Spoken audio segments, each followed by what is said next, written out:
Hi friends, and welcome to Screen Vomit, the only movie podcast for normal people. I'm of course your host Kayla, and if you're listening to this when it comes out, Merry Christmas, babe. Happy Hanukkah. Whatever. If you're listening to this afterwards, still Merry Christmas. How about that? If you like the show, you can find me on Instagram and everywhere else at ScreenVomit. One word on all this stuff. I've got merch online. If you want to just support the show, I have a Patreon, patreon.com/ScreenVomit, or there's a link to the Buy Me a Coffee thing in my link tree. How about give me a few bucks? Or for free, you can leave a rating or review on your podcast app, Apple Podcasts, Spotify, whatever you're using. Oh, and I have an extra plug this week.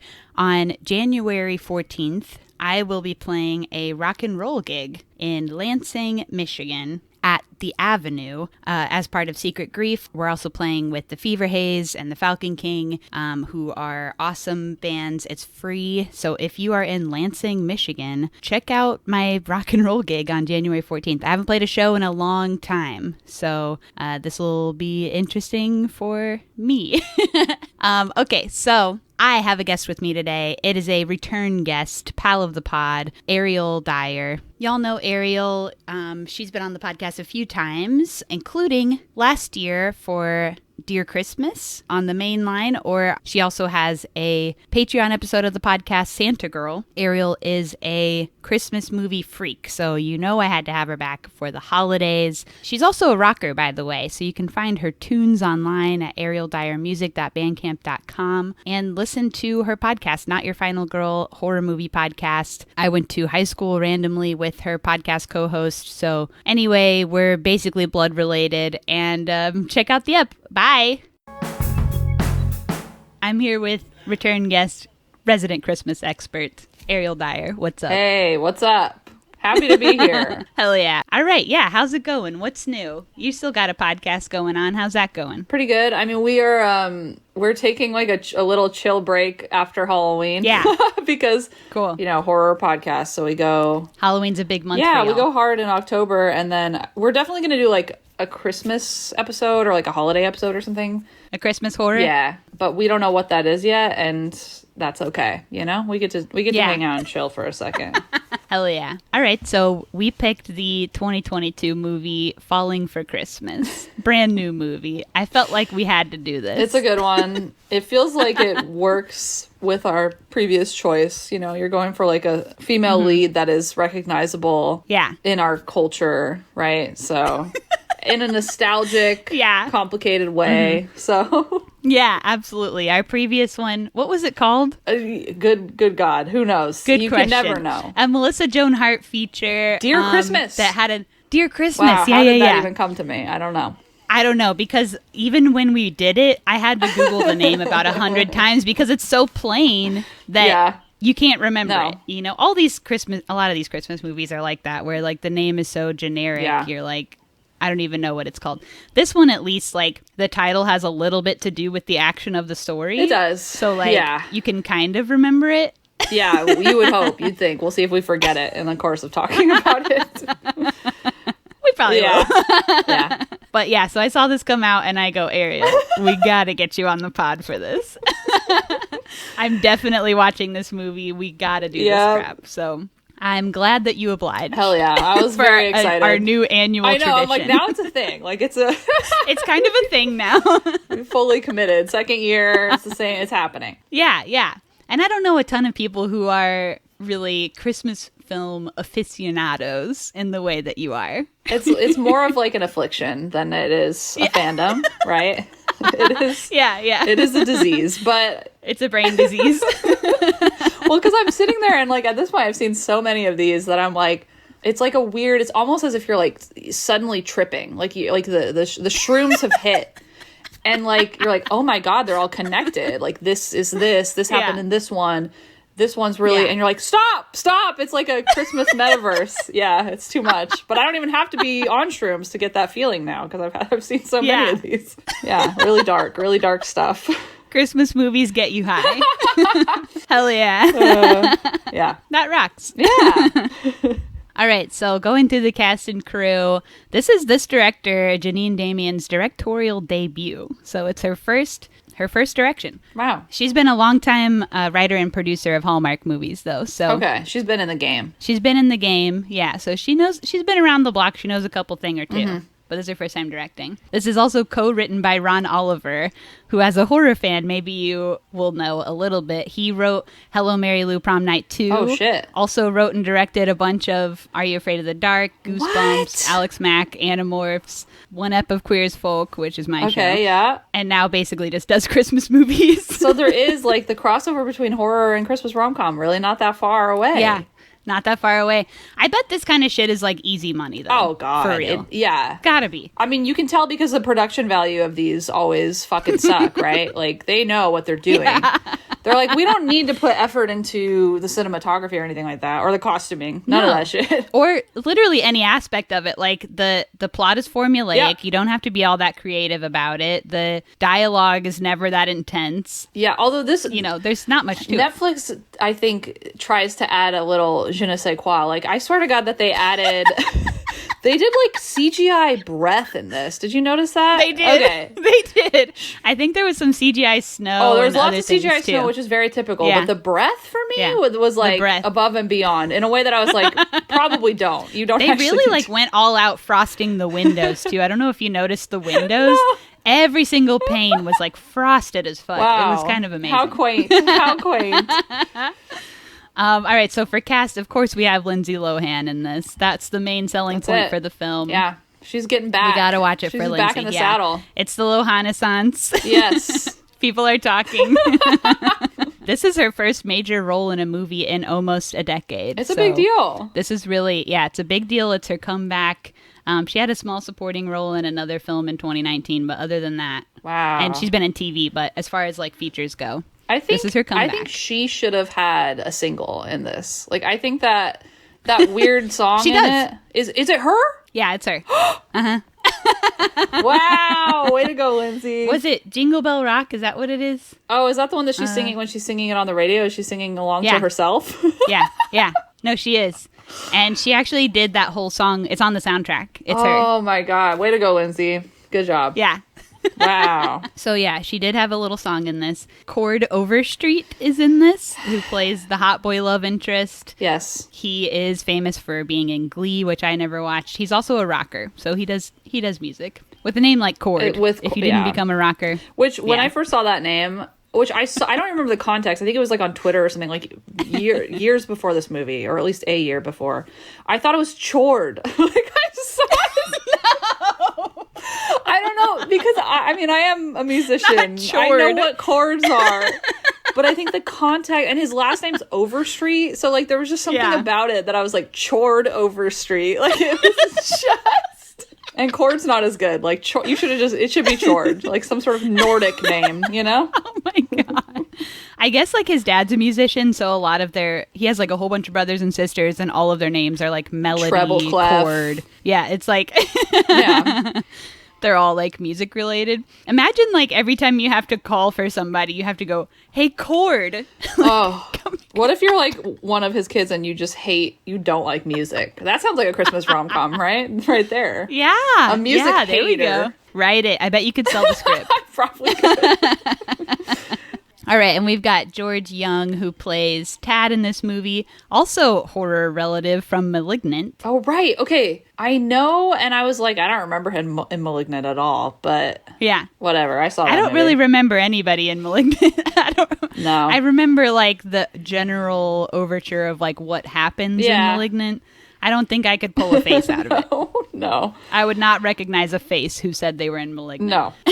But apparently this is like a main guy from Malignant. Okay. Well, good for him. Jack Wagner, who plays Lindsay's dad in the movie, is a huge soap opera guy. Yeah, I was reading that. He's been in like hundreds of episodes of all different soap operas. Bold and the Beautiful, General Hospital, Melrose Place, all kinds of these things. Huge in that field. I was never a soap opera head myself, though. No. But he has that gravitas to him. He kind of has that, like, that presence of a soap opera actor. Like, you show up, you do your shit. Yeah. And he's got the look for sure. Oh, yeah. Like, it's 2022, and he's still putting on, like, a lot of self-tanner. Yeah. And, like, sure is.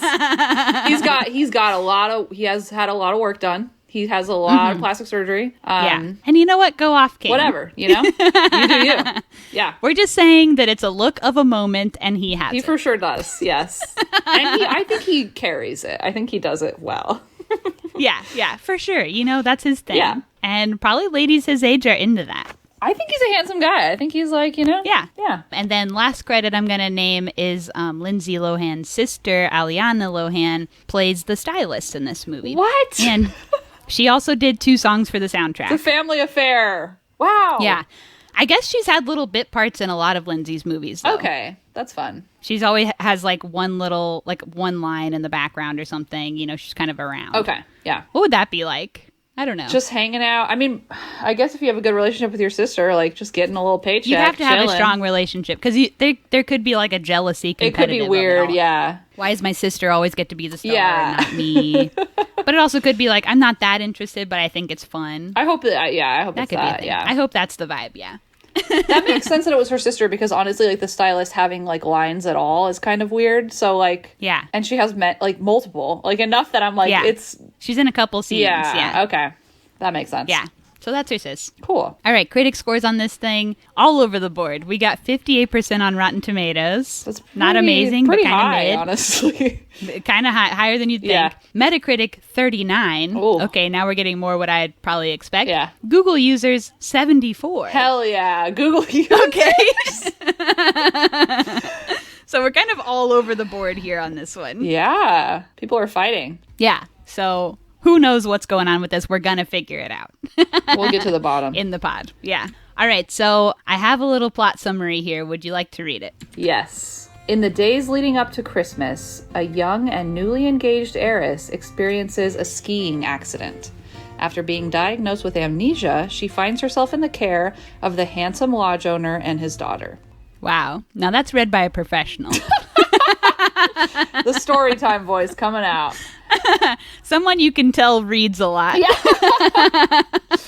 All right. So we can get into it. Yes. Wait, okay, before we get into it, What? I do want to know what you have seen of like the Lindsay Lohan like oeuvre. Like what have you seen Of her hers? entire oeuvre? Yeah. Okay, let me look up her The thing canon, just real the quick. Lilo canon. Yeah, let me look up the... All right, so I've seen Mean Girls, Okay. Parent Trap, Freaky Friday, The classics. The Holiday. I don't remember her being in The Holiday, but I've seen it. Okay. She's in Grindhouse. I don't remember her being in Grindhouse. I've seen it. Okay. Machete. That might be it in terms of features. I've also seen her in a couple shows. Okay. Well, she was in that show not too long ago with Rupert Grint. What Oh. was that show? I'm going to have to look that up now, too. It's called, like, Sick Note or something like that. No, I'm not. Okay. This was, like, a couple years ago. I'm looking at Sick Note. That's what it's Sick Note. called. Okay. Wow. That's it. I thought I was wrong, All but right. that's actually literally what it's called.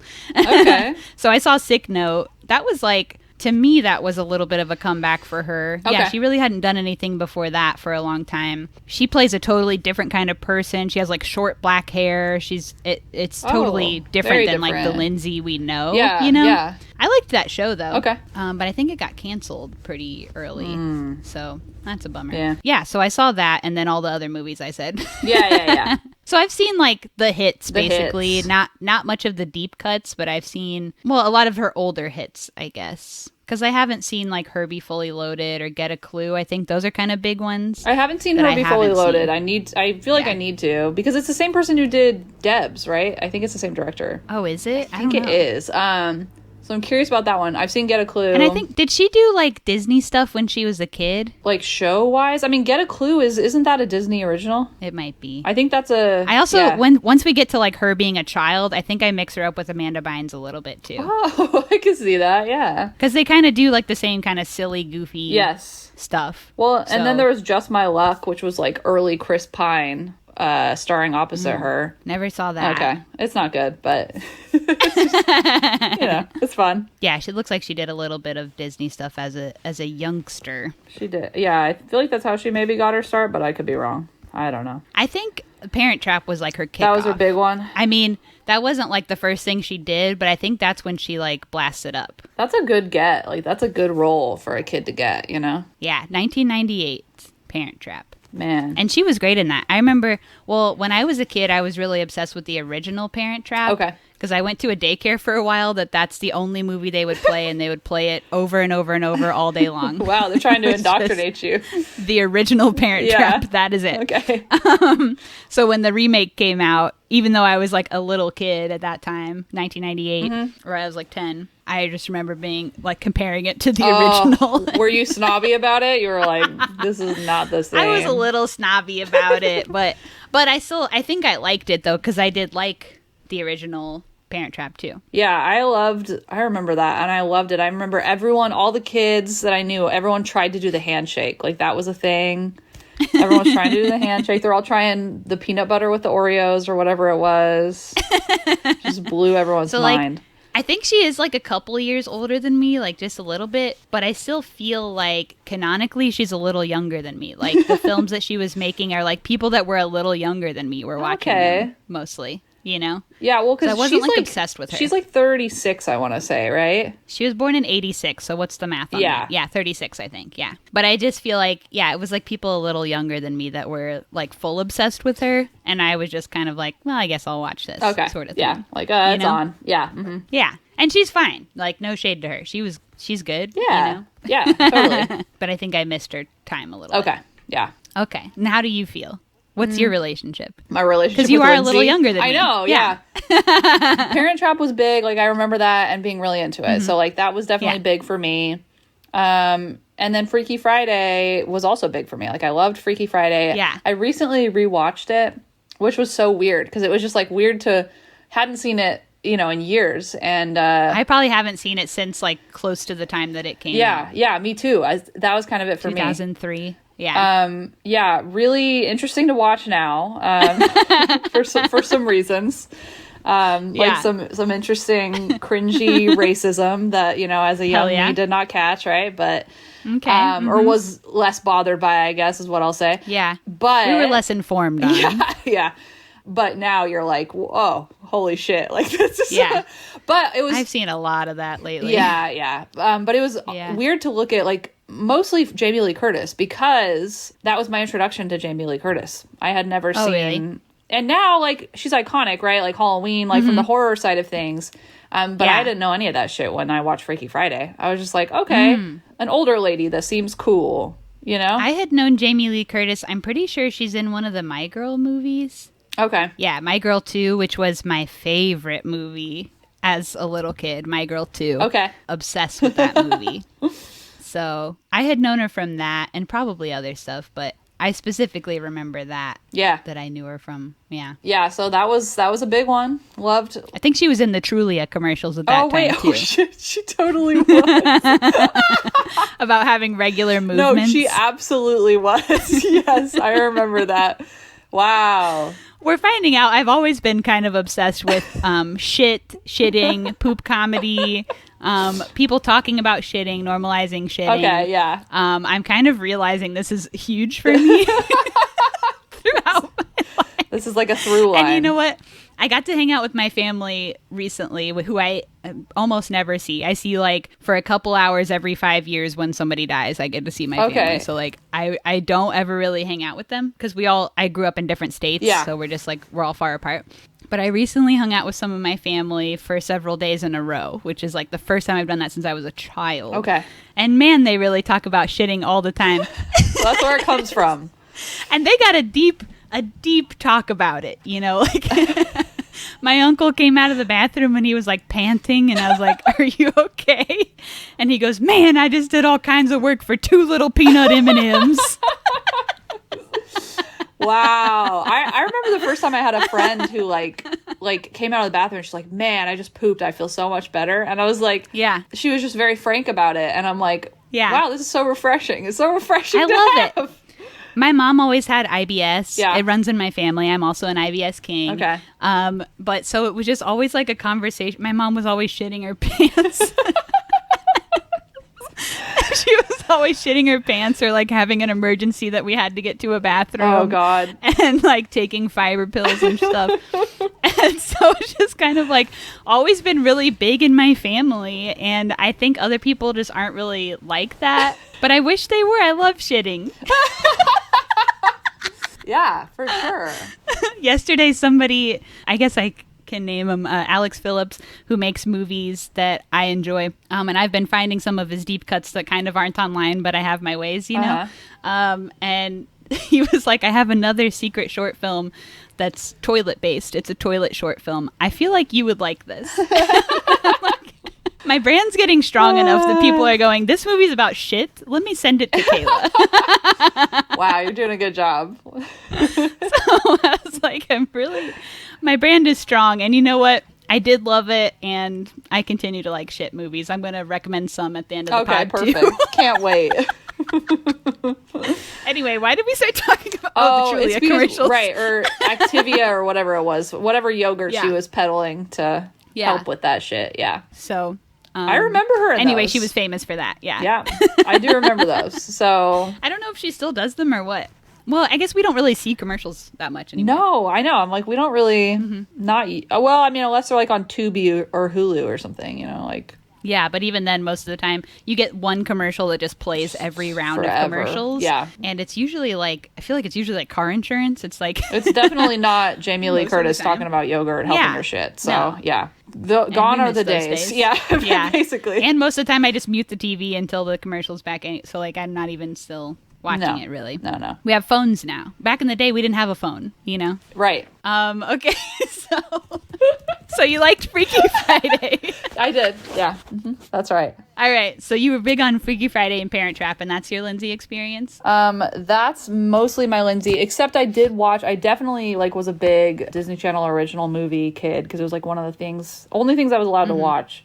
And so I did watch Get a Clue. I don't know, she was just always around. Like she was one of those people. It was like Lindsay Lohan, Liz McGuire, obviously another Disney person, but then, you know, Mary-Kate, Ashley Olsen. Like, it was just, that was kind of, there's the group. I was a big Mary-Kate and Ashley head. Okay. That was really my guys. Okay. I was huge on Mary-Kate and Ashley. Full obsessed, actually. I cut my hair like Mary-Kate for years. Oh, shit. Wow, they need to do a Christmas rom-com. Like, they need to I wish they would do anything. Yeah. Well, I see Mary-Kate pop up and stuff every once in a while with, like, little parts. Yeah. But not much, and I miss them. But I don't know if it would be the same to see them now because they're so changed. Yeah, you know? it would be different. Yeah. Yeah. But yeah, I was full Mary-Kate and Ashley head. I had my closet door was like covered in pictures of them. I subscribed to Mary-Kate and Ashley magazine. I had their Barbie dolls. Whoa. I had like every single movie they were in. Okay. Yeah. I think there's only one Mary-Kate and Ashley movie I haven't seen still to this day. Whoa. And I forget what it's called now, but it's the one where Andy Richter has like an offensive Chinese accent. Oh, no. So I was like, do I go back and watch this now? Maybe. I'm not sure, but you know what? I'll probably do it. You'll probably do it. Yeah.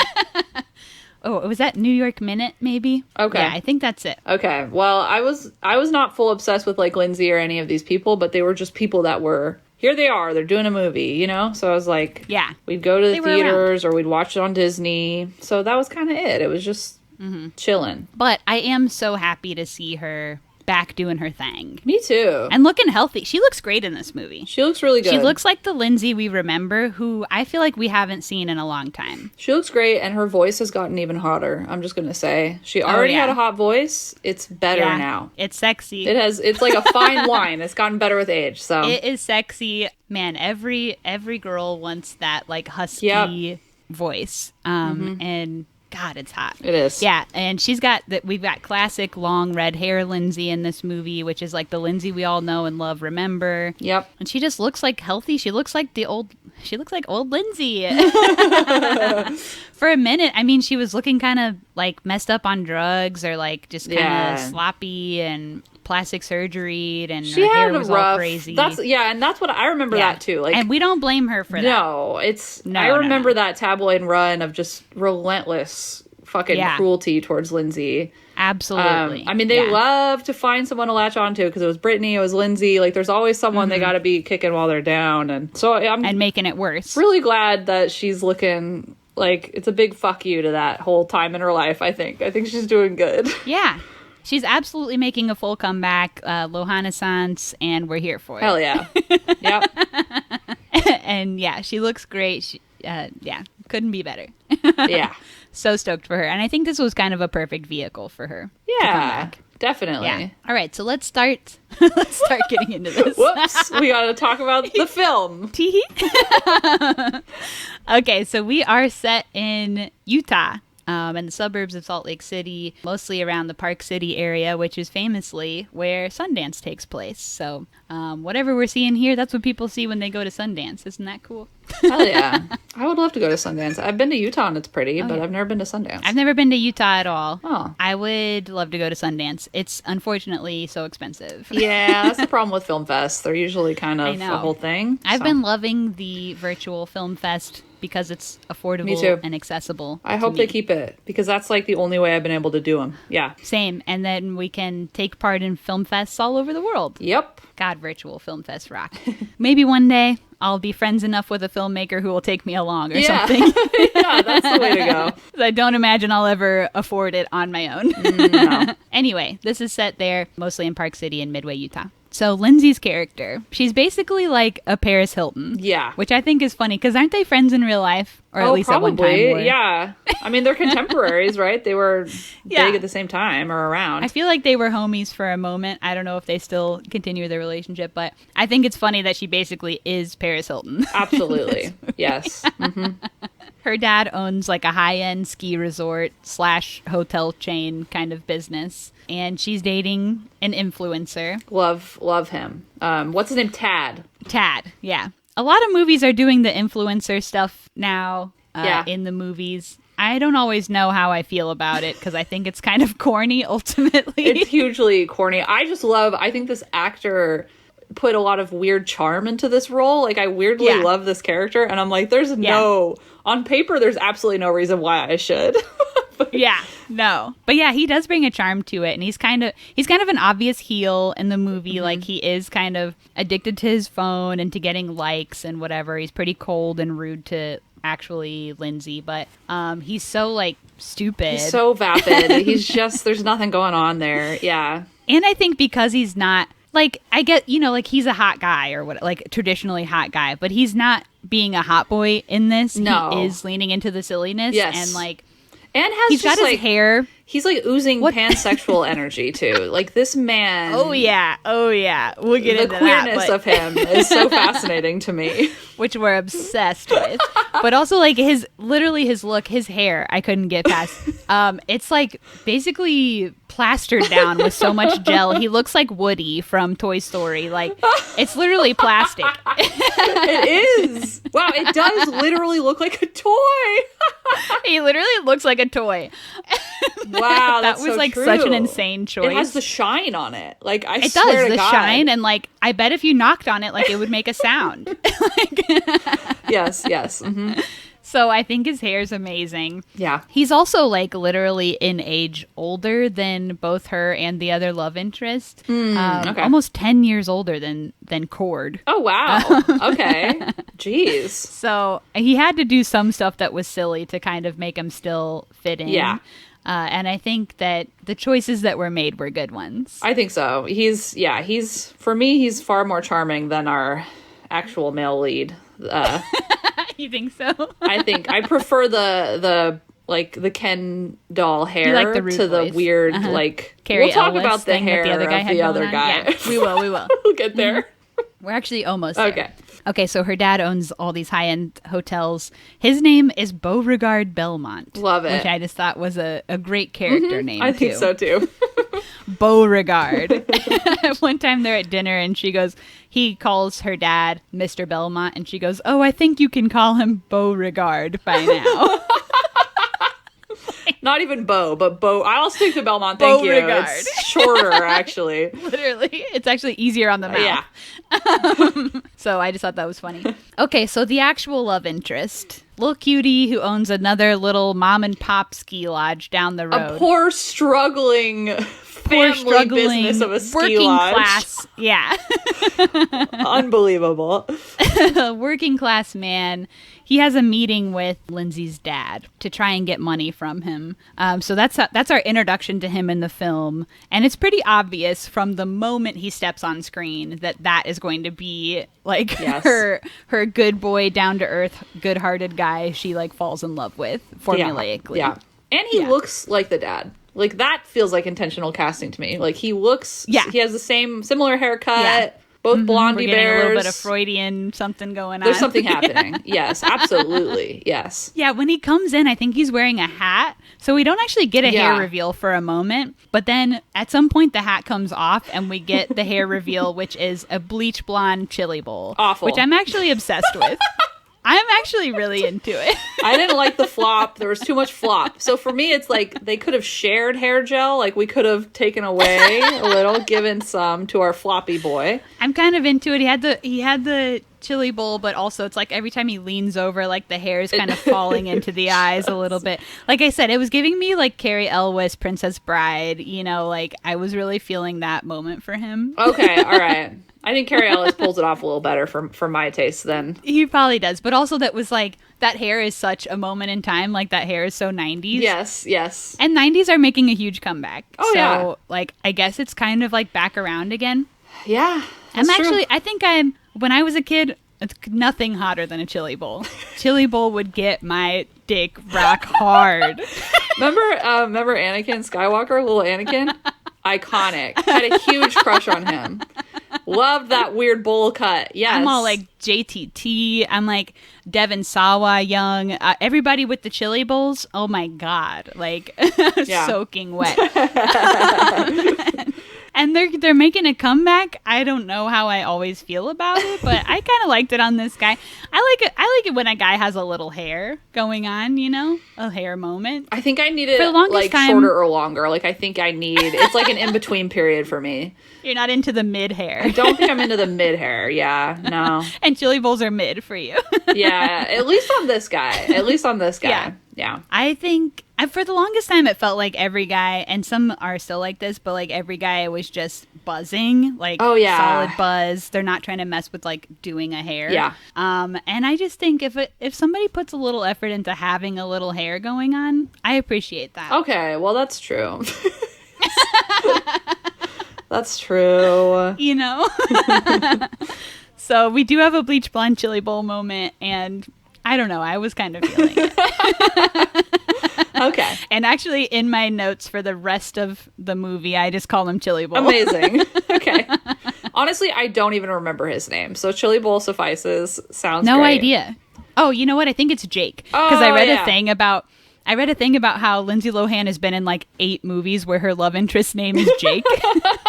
It's like written into her contract. She's like, that's it's always it for Jake. me. That's all I can do. What's the deal with that? I like barely know any Jakes in real life. Yeah, interesting. I don't know. She has a thing. Yeah, I don't know. Yeah, so his ski lodge like is struggling. It's not going to make it unless they get literally, quote unquote, a miracle. A Christmas miracle. A Christmas miracle is needed to save their ski lodge. And he also has a small Latina daughter, which I love for him. And they don't say it for a minute, but you pretty much gather pretty quickly that he has a dead wife. It's a law of the Christmas rom-com universe. Yeah. There is a dead... They gotta have a dead wife. Wife, there's at least a dead spouse or a dead parent. Like someone's died and we're not... It needs to be a part of the plot. You know what I mean? There's not a divorce. Nobody's run off. Nope. It's got to be death. That's the only way. I think there's just a lot of murder happening in the Christmas rom-com world is what I think. Did they? Oh, they did say at some point that she got sick. So he didn't poisoned say her. From what? She's dead. Whatever. Moving on. On to the next one. Yeah. And they lean in hard to the snowy mountains of it all in this movie, too. There's one point where instead of saying, like, oh, I'll take a rain check on that, he says, I'll take a snow check. Oh, God. That was pretty good. I didn't even notice that. That was pretty Trying good. to be quaint. Yeah. Speaking of dead parents, we get a scene with Lindsay and her dad having a shared memory over a gigantic snow globe where they do a bunch of backstory and exposition. And that's where we learn that her mom died when she was 5. And I think this scene is easily the stiffest scene of the movie. It's the most stilted. The acting right here is just so... They can't make it work. Even the consummate professionals, right? You have the soap opera guy and you have Lindsay. They can't make it work. They couldn't make it happen. And she's like 35, right? And it seems like she keeps in pretty good touch with her dad. Yeah. And this somehow feels like the first time they've talked about her mom being dead. Yeah, it's like weirdly fresh in her mind. Like, I know holidays can like bring stuff up, but like, yeah, literally like it feels new somehow in a way that it definitely is not, because it was 30 years ago. So yeah, and like the conversation is so it's just too laid out. Like, well, you know, your mother was or you were only 5 years old when your mother died. I can't believe you remember her. Yeah.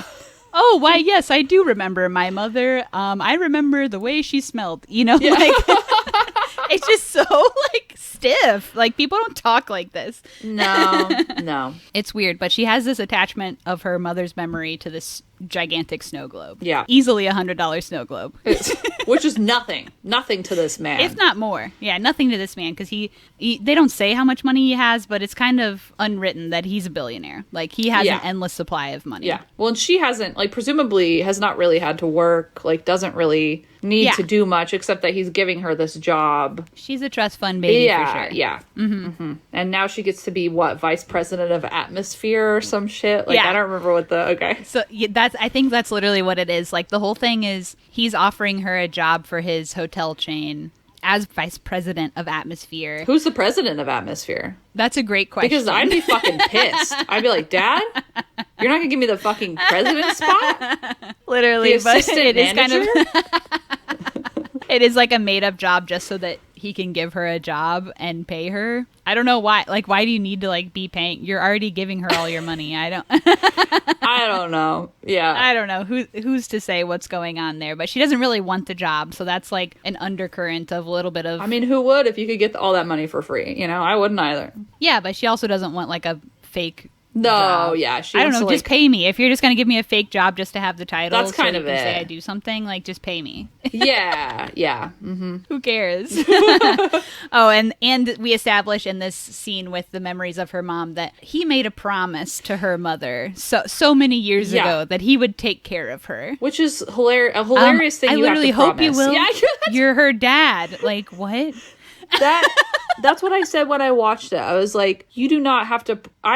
This is your child. Like, that's the gig. Literally, you have one job. When you have a fucking child, like, that's what you sign up for, by the way. Bottom line. And he brings up this promise 8 to 10 times in the film. Well, you know, I promised your mother I'd take care of you, so I guess I gotta keep my promise. Oh, no. Like, what? Honestly, the choice to have... It's such a weak and uninteresting choice to have this man not be a villain. Yeah. I found it so strange, so curious. Having seen so many of these, in any other self-respecting Christmas rom-com, he would absolutely be a bad guy. He would absolutely be... Rich Daddy is always a villain. Yes, and he wouldn't... It wouldn't be that the male lead came to him saying, hey, can you help my poor starving ski resort and let it be one of your subsidiaries? In a real Christmas rom-com... that the dad would have him there saying, I'm going to eat your fucking small business. It will be mine. I'm taking over. That would be the fucking plot. Because there's not really a forced conflict in this one. You know what I mean? Like, we need some of that shit. We need a forced conflict. We need, like, a worse plot. That's kind of what I'm advocating for here, right? Yeah. And that, you know, that would have made it a little more interesting. Yeah. So he would say, we're going to eat your little tiny ass dumb ski lodge, and then she falls in love with him and says, Daddy, don't eat it. Exactly. That would be more interesting. And she learns, she's like, you know what, I am going to do my own thing. I'm not going to be the vice president of atmosphere or whatever the fuck, and I'm going to do my own thing. And like, he's like, wow, I respect you more for that, and maybe I need to remember that your mother was cool and not a piece of shit, and so I shouldn't be a piece of shit. Like, that's what would happen. Right? Yeah. If we that would be the end didn't have lesson, contempt, or we had the normal amount of contempt for our audience that Christmas rom-com writers have. That's how it would go. That's a great punch up. And those are my notes. Writers, you know, take notes from what Ariel was saying. Writers of like bottom of the barrel Christmas rom-coms. Literally, why aren't you writing scripts for these things? I bet you could be a millionaire. I probably could do pretty well, honestly.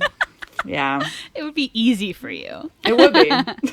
Okay, so her influencer boyfriend picks her up to go do a photo shoot. It's going to be the girlfriend reveal on the timeline for him. Yep. Even though they've been dating over a year, she's never been in one of his posts. Little sus. That's a lot of restraint for an influencer. That's like a lot of, wow, okay. I think some people, though, have that thing where it's like, if I stay seeming like I'm single, people like me more or something. Oh, true. You know? Okay. Yeah. Okay. Especially like celebs. Yep. So, okay. Or he's being shady on the side. We don't know. Could be. I don't see him as being a shady on the side guy, but No. we don't know. We don't know. He could be getting some DMs. He just doesn't want to stop. Maybe. Yeah. So he takes her to somewhere remote. I'm kind of surprised that he drives his own vehicle for this. Me part too. You'd think Yeah. he'd have some assistant or something. Like He'd some have sort a of guy, harried. I wish we had a harried assistant that was, like kind of following him And she about. has an assistant. They don't make her assistant drive. No. They go off themselves, yeah. And they're Yeah. completely, like, it's shocking that he can't drive, to be honest with you. True. Yeah. The man does not He's know how to do completely much. helpless. Yeah. No. Yeah. Absolutely helpless. Also, her outfit. We have to mention her outfit for the drive. Wow.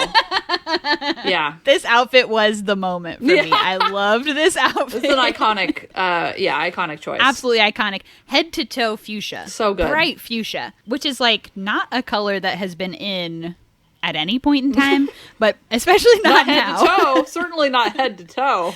Head to toe, including a big ol' furry, Yes. like, babushka hat. I don't know what you call those hats. I always call them babushka hats. The hat is, like, what sells it, honestly, yeah. The hat and then the tiny sunglasses. Oh, I'm It's obsessed so with the tiny good. sunglasses moment on anybody. A tiny sunglasses will get me every time. Okay, yeah. I love tiny sunglasses are so funny. Somebody looking at you with their sunglasses being too small. it, like, looks like beady It's just eyes. funny to me. Yeah, it's great. I love it. You look like an alien. Yes, that's it. I'm obsessed with that kind of moment. So yeah, the tiny sunglasses with this crazy ass outfit. It's very obsessed. good. It is very good. In the car, we do get, we alluded to this, her singing Jingle Bell Rock on the radio. Mm-hmm. This is also a tribute to Mean Girls. She does that song in Mean Girls with the whole dance. Yes, you're right. So, Wow. I guess when it was the radio moment, she didn't think about the Mean Girls reference. It was more the director doing that. Okay. But afterwards, and people go, oh, like Mean Girls, she was like, oh, maybe we should do like a whole thing. We should get the cast to do the dance for like the goof reel at the end, or something. But that just seemed like kind of all too much. And then eventually it got down to her just doing the song for the movie. It's on the soundtrack. Okay. Well, that would have been really fun if they had done a whole committing. It to would, the but they're bit. like, is it like too much? I don't know. But even just having like that little nod is like, that's That's kind of fun. nice because what we're here for is the Lohana-sans, is the comeback of the Lindsay we all know and love. Which so, I think that there's a callback to another Lindsay Lohan film later in the movie. Really? I don't know if it was intentional or not, but we will when we get there. Okay, I will tell me bring when it it comes up. Yeah. Mm-hmm. Hell yeah. So she gets to do that song, but then her boyfriend is like, oh, you're off pitch, you're being annoying, changes the song. He's just kind of rude. He's being rude because she's not. She's perfect and she's singing it perfectly. So she sounds excuse great. me. She has a good voice. Yeah. Like we said, she has an iconic voice we all want anyway. Yes. One thing I don't like about this movie is the way it cuts to other stuff going on. I think it does it kind of too much and kind of randomly. Yes. So somewhere in this trip, we cut back away to Chili Bowl's daughter. Yes. Yep. Going to see Santa and putting her wish on the tree. Yeah. This was a big CGI moment here too, with the wish like flying off of the tree and like floating up into space the way wishes do. Of course. That's when you know and they everybody work. just being like, well, there it goes. You know, That's it. Hopefully it gets to Santa or whatever. Yeah. Just like the Christmas tradition we all have. Yeah. Yeah. With our Christmas wish. And of course we have a real Santa. This is a real Santa scenario. Which is okay. That is like that's one of my favorite tropes for Christmas rom-coms. Yeah. When there's a Having real, a real Santa. there's nothing else supernatural in the world, but Santa is real and he's gonna fuck shit up. Like that's my favorite. Yeah. Yeah. Like a chaos agent, you know? And like, what's he doing in this weird little city in Utah, just hanging out, Right? waiting for someone to put their wish on the tree that he likes? Look, there are hundreds of There's wishes so on many the tree. wishes. Why did we choose this one? It was the most sincere, maybe. I don't know, but and like for like a billionaire hotel mogul to find love, like I don't know. Or what if I don't Santa know. granted every wish that day, and now we do a spin-off where it's like Halloween. It's like how John Carpenter wanted to do the Halloween movies, and he got to do Season of the Witch. Everyone after Falling for Christmas 2, Falling, you know what I mean? Yeah. And they can be like fall harder, you know, like shit like that. But every one of them is a wish that was granted that day. That's actually a great idea. Wow. He also does a classic nose twinkle, a little nose touch to make the wish come true. The nose, classically, historically, an instrument of magic in film.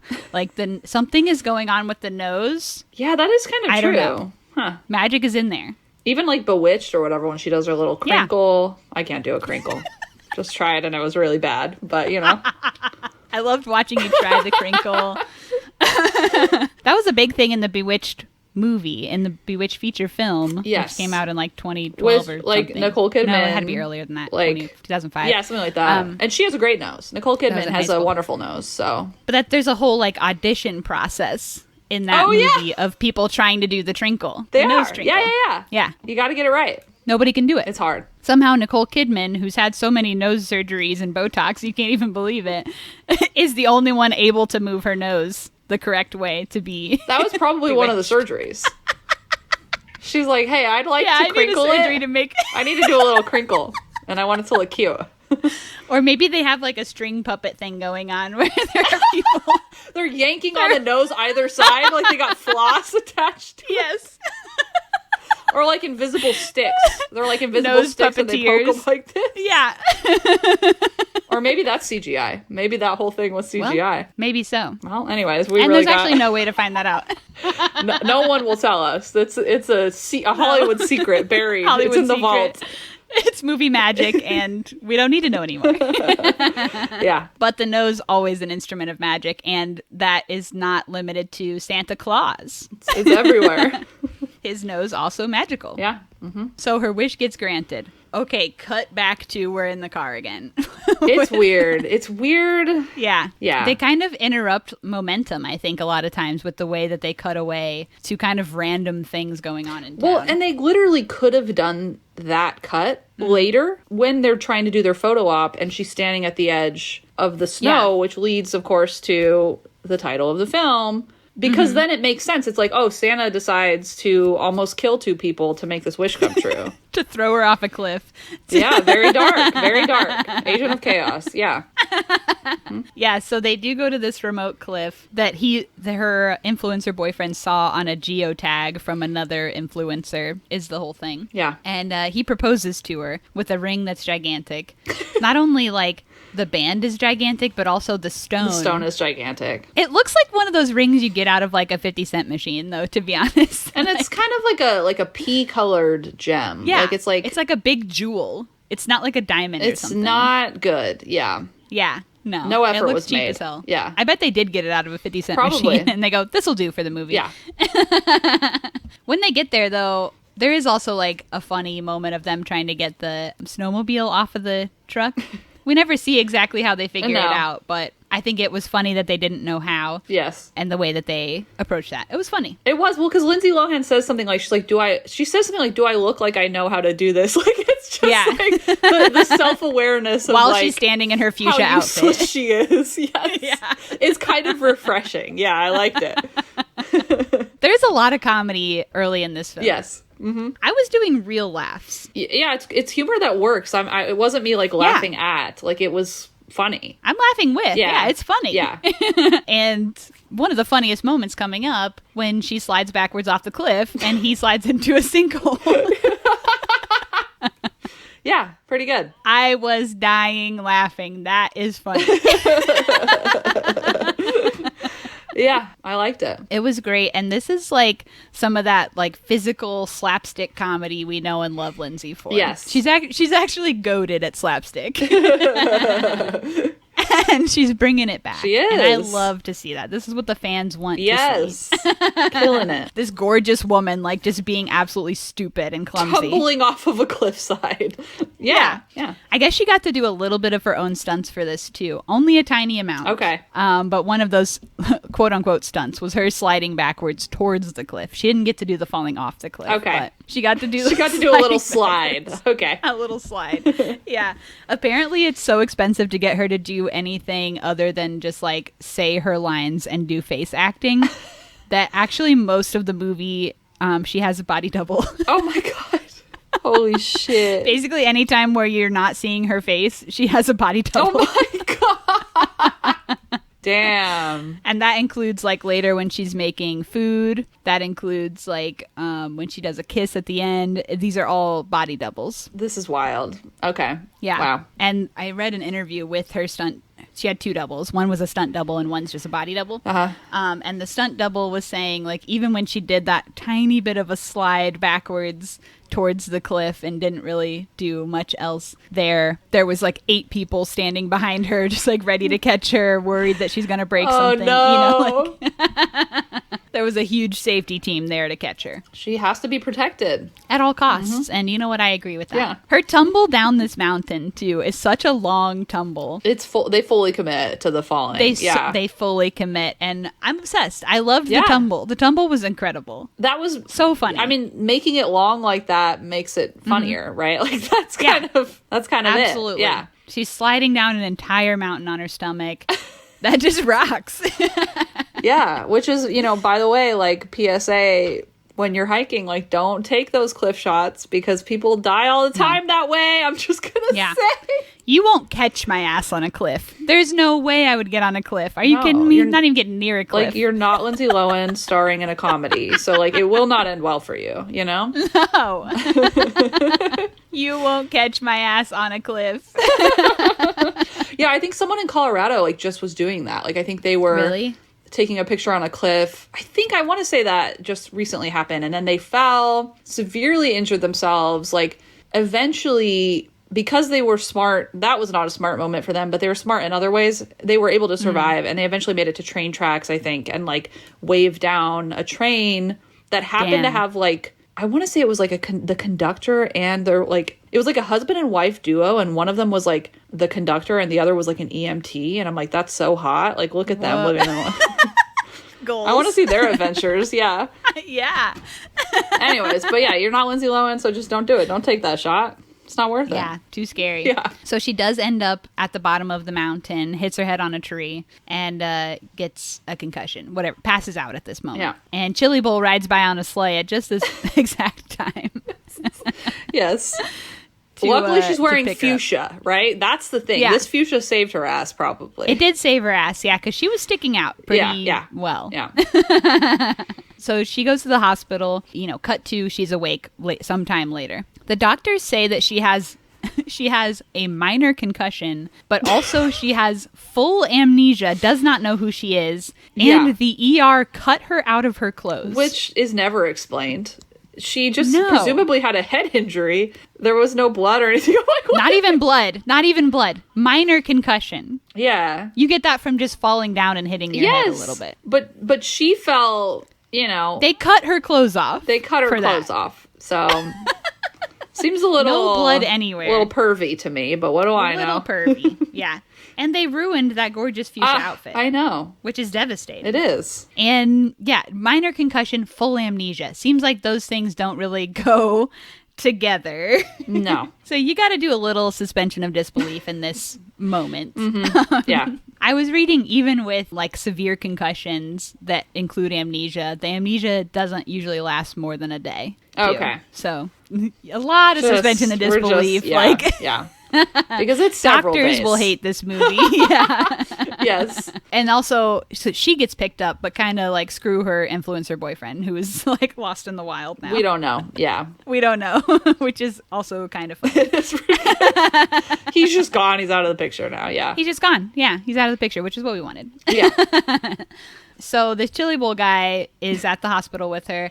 Everyone at the hospital hates her because even though she doesn't know who she is, she does somehow know that she's a diva. Yes, she does.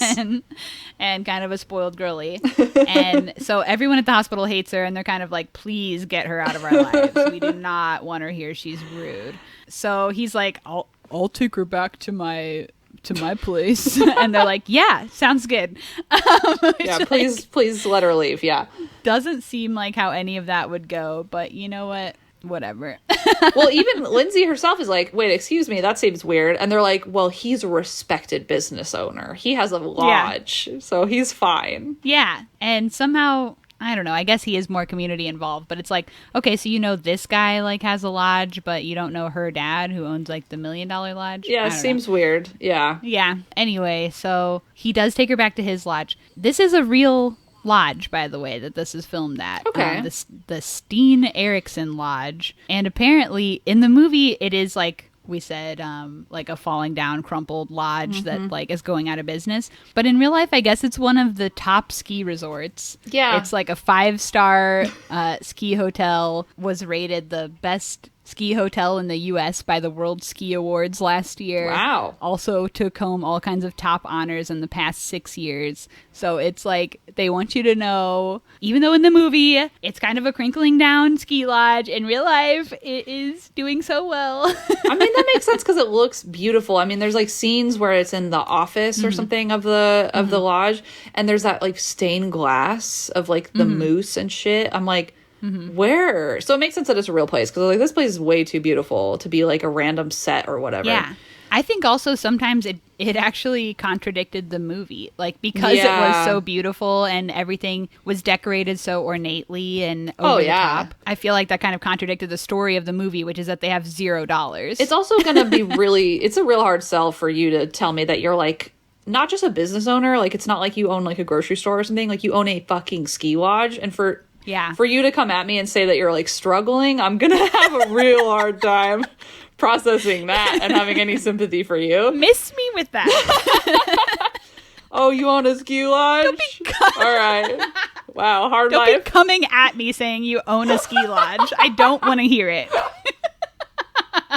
I get this all the time, and I just need y'all to knock it the fuck off. So many ski lodge owners trying to get my sympathy. And they never gonna get it. Ski lodge owners, fuck off. But in the plot, he's always trying to fix shit. He's like, oh, yeah, I don't even remember what it is he fixes. He's just randomly tinkering with shit on their property. He's just tinkering. And at one point, he's like a guy walking around with a wrench. Yes. Just going, I'm fixing things. And he's like, I'm tired of keeping up after this place. I'm like, oh, you're tired of doing like the job, the gig? Yeah. Okay. So one of the first things that happens at this hotel is the raccoon scene. Which so good. Loved. Classic My favorite, Lindsay. I think. Yeah. Oh, yeah. This was so classic Lindsay. She gets into her room, and here's a little, like, knocking / scraping at the window. We open it up. We see, like, a stuffed raccoon, basically. With the wide eyes. This raccoon was so pitiful looking. Yes. Literally just a stuffed raccoon with, like, a screaming expression on his face. Yep. She does a whole scream, flips backward into a chair. It's a whole thing. More of that physical comedy we love to see from her. Peak of the movie, I think. Yeah, I thought that scene was great. So stupid. It is really good, yeah. Even like the fall off the chair and everything, like it was well done. Yeah. It was amazing. Also, her room setup is so fascinating to me. Just the biggest room that you'll ever see. Well, the room is huge, but also like literally how it is laid out and what's going on with the furniture is so deranged a little bit. Yeah. Having a recliner chair like in the middle of the room, pointed at the window, but so close to the window that there's no chance of reclining if you wanted to. Yeah. I don't know why they did that. Maybe just for the stunt. Like, they just did it for... It's got to be just for the stunt. It doesn't make a lick of damn sense, because you got this huge room, and you got all the stuff is, like, right in the middle of it. Yeah, no, it doesn't make any sense. Where it kind of makes it feel tiny. Yeah. There's also a full Christmas tree with presents in there. The fucking huge room. Christmas. Yeah, in the room. Huge Christmas tree. Whose presents are they? What's going on there? We don't know. Yeah. There's also, this is just a little room, 2 baseboard heaters, and a full fireplace. It has everything. Baseboard heaters are right under the curtains, too, so they're just waiting to light the curtains on fire. One of the curtains, I really paid attention to this one. Yeah. One of the sets of curtains, longer than all the others. We don't know why. Okay. They ran out of the other kind. Okay. I guess so. The window we see later in the film looks apparently right out onto the front door of the property. And people apparently are staring at it, waiting for someone to open it. Because every time she opens it, they're there going, hi. And I'm like, no one does that. Weird. Maybe 5-year-olds do. if you did happen to accidentally like catch someone opening their window and looking right at you, you wouldn't be going hi. You'd be like, oh gosh, I shouldn't shit. like look. Yeah. Yeah. You know, like it's so weird. Bizarre. Also, there is one poster in the room, and it is a mountain, the Les Alps poster. So we're just keeping with that snowy, we're in the mountains theme. Yeah. There, too. In case we forgot. Yeah, in case we forgot. So the room is a little unhinged. Yeah. The chair I couldn't get over. The chair is insane. Nobody would put that chair there. No. That's fucked up behavior. And then, so Chili Bowl comes in, drags her granny gown that she's wearing. The whole thing was, we don't know who she is. You can have these like extra clothes from the Lost and Found over the years. If they fit you, whatever. And so she's wearing like a nightgown that she got out of Lost and Found. She's practically, essentially homeless. Yeah, you know? She doesn't know anything. She has no identity. And he's going to come and drag her outfit? Well, and after that, like, I love the grandma, like the granny thing. And then after that, she suddenly has cute clothes the rest of the time. I'm like... Dude, literally, every outfit is like perfectly fitting, a new pair of shoes like 3 times a day. Yeah. So many outfits. I'm like, the Lost and Found, you're just stealing from guests now. You're just sneaking into their rooms when you're cleaning them. When he pulled out the pile of Lost and Found, she was like, oh, look at this sweater. And she's like holding it by like 2 fingers. Yes. And it's like a Christmas sweater. And now she has like cute fits for the rest of the film. Cute, like flannel plaid stuff, you know? Mm-hmm. PJs that I want. Nice jackets, nice shoes. Yeah. But I don't have them. What's going on with that? No. I wish somebody would give me all that clothes for free. Yeah. But the clothes thing never addressed. No. Again. Nope. Which is fun until like later when somebody with literally the dress. buys her an outfit. Right. But other than that, we don't know how she got all these clothes. I think she's stealing them. I wish we could see her wearing the same like not fitting shirt for 3 days, you know? That would be such a great commitment to the bit. Yeah. It'd be awesome. And she is doing laundry, so I don't know. Yeah. It's interesting. So yeah, again, more of like the stuff where like she doesn't know who she is, but somehow knows she's spoiled. Like when in the morning she notes that her room is very dirty, like there's stuff strewn about all over. And she goes, oh yeah, my room's dirty because no one's come to clean it yet. I don't know. Why would you assume that there's a cleaner? Right. Especially, and if you have no memory, like, why would your assumption be that there's going to be a cleaner? I don't know. I don't know how amnesia works, so yeah, whatever. I don't know, but it's weird. She also does that, but then also insists on making her own breakfast when a fully made breakfast is offered to her. Yeah. So the choices are strange here. She's trying to discover herself. She's just trying it all. Yeah. She wants someone to clean for her, but wants to cook for herself. Yeah. Mm-hmm. I don't know. It doesn't make any sense. And yeah, again, when she's trying to make those pancakes and stuff, that is a body double. So great. Okay.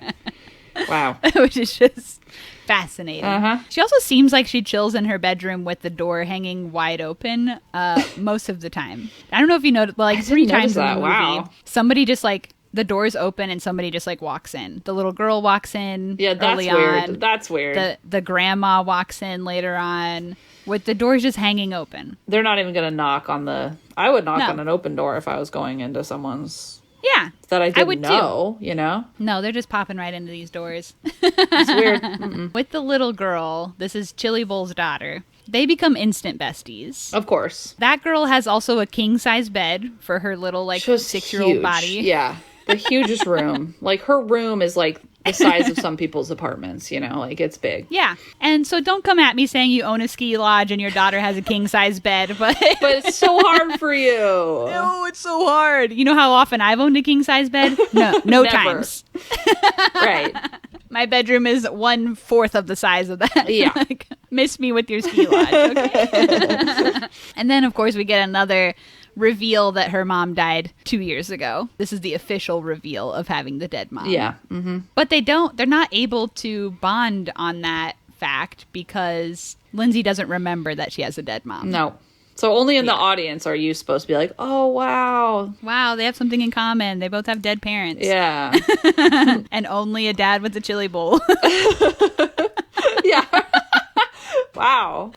Interesting. Mm-hmm. And for that guy being his daughter, too, he doesn't seem interested in spending a single second with her. Like, no. They have no chemistry or relationship at all, it seems. And he seems to have no parental responsibilities. Like, No. It's usually one of the things I try to avoid in Christmas rom-coms is when there's a kid. So there's a single parent. Yeah. I actually try to stay away. Although now I have seen so many that it's like I'm just kind of finding whatever I haven't seen. But so the kid thing is usually like a deal breaker for me. But at least in some of the other ones I've seen with the kids, like, the dad is involved. He's trying to make his daughter do her homework or this and that. Yeah. There is none of that. Like, presumably this child is just a waif. He's like allergic to this child. Just like an urchin that like wanders the streets or something. I don't know. She's not in school. She just sits around. These kids never have friends in these movies. They never have friends. Just freakish. Aliens. She's also a little freak in the sense that, like, her hair, she has this, like, long hair with, like, perfect ringlets. Who's doing these ringlets? It is psychopath behavior. Like, honestly. Like, the hair is She perfect. looks like an American Girl doll. She does. She does. And when she smiles, she has, like, that perfect dimple thing going on. Yeah. Never looks unkempt. No, it's fucked up.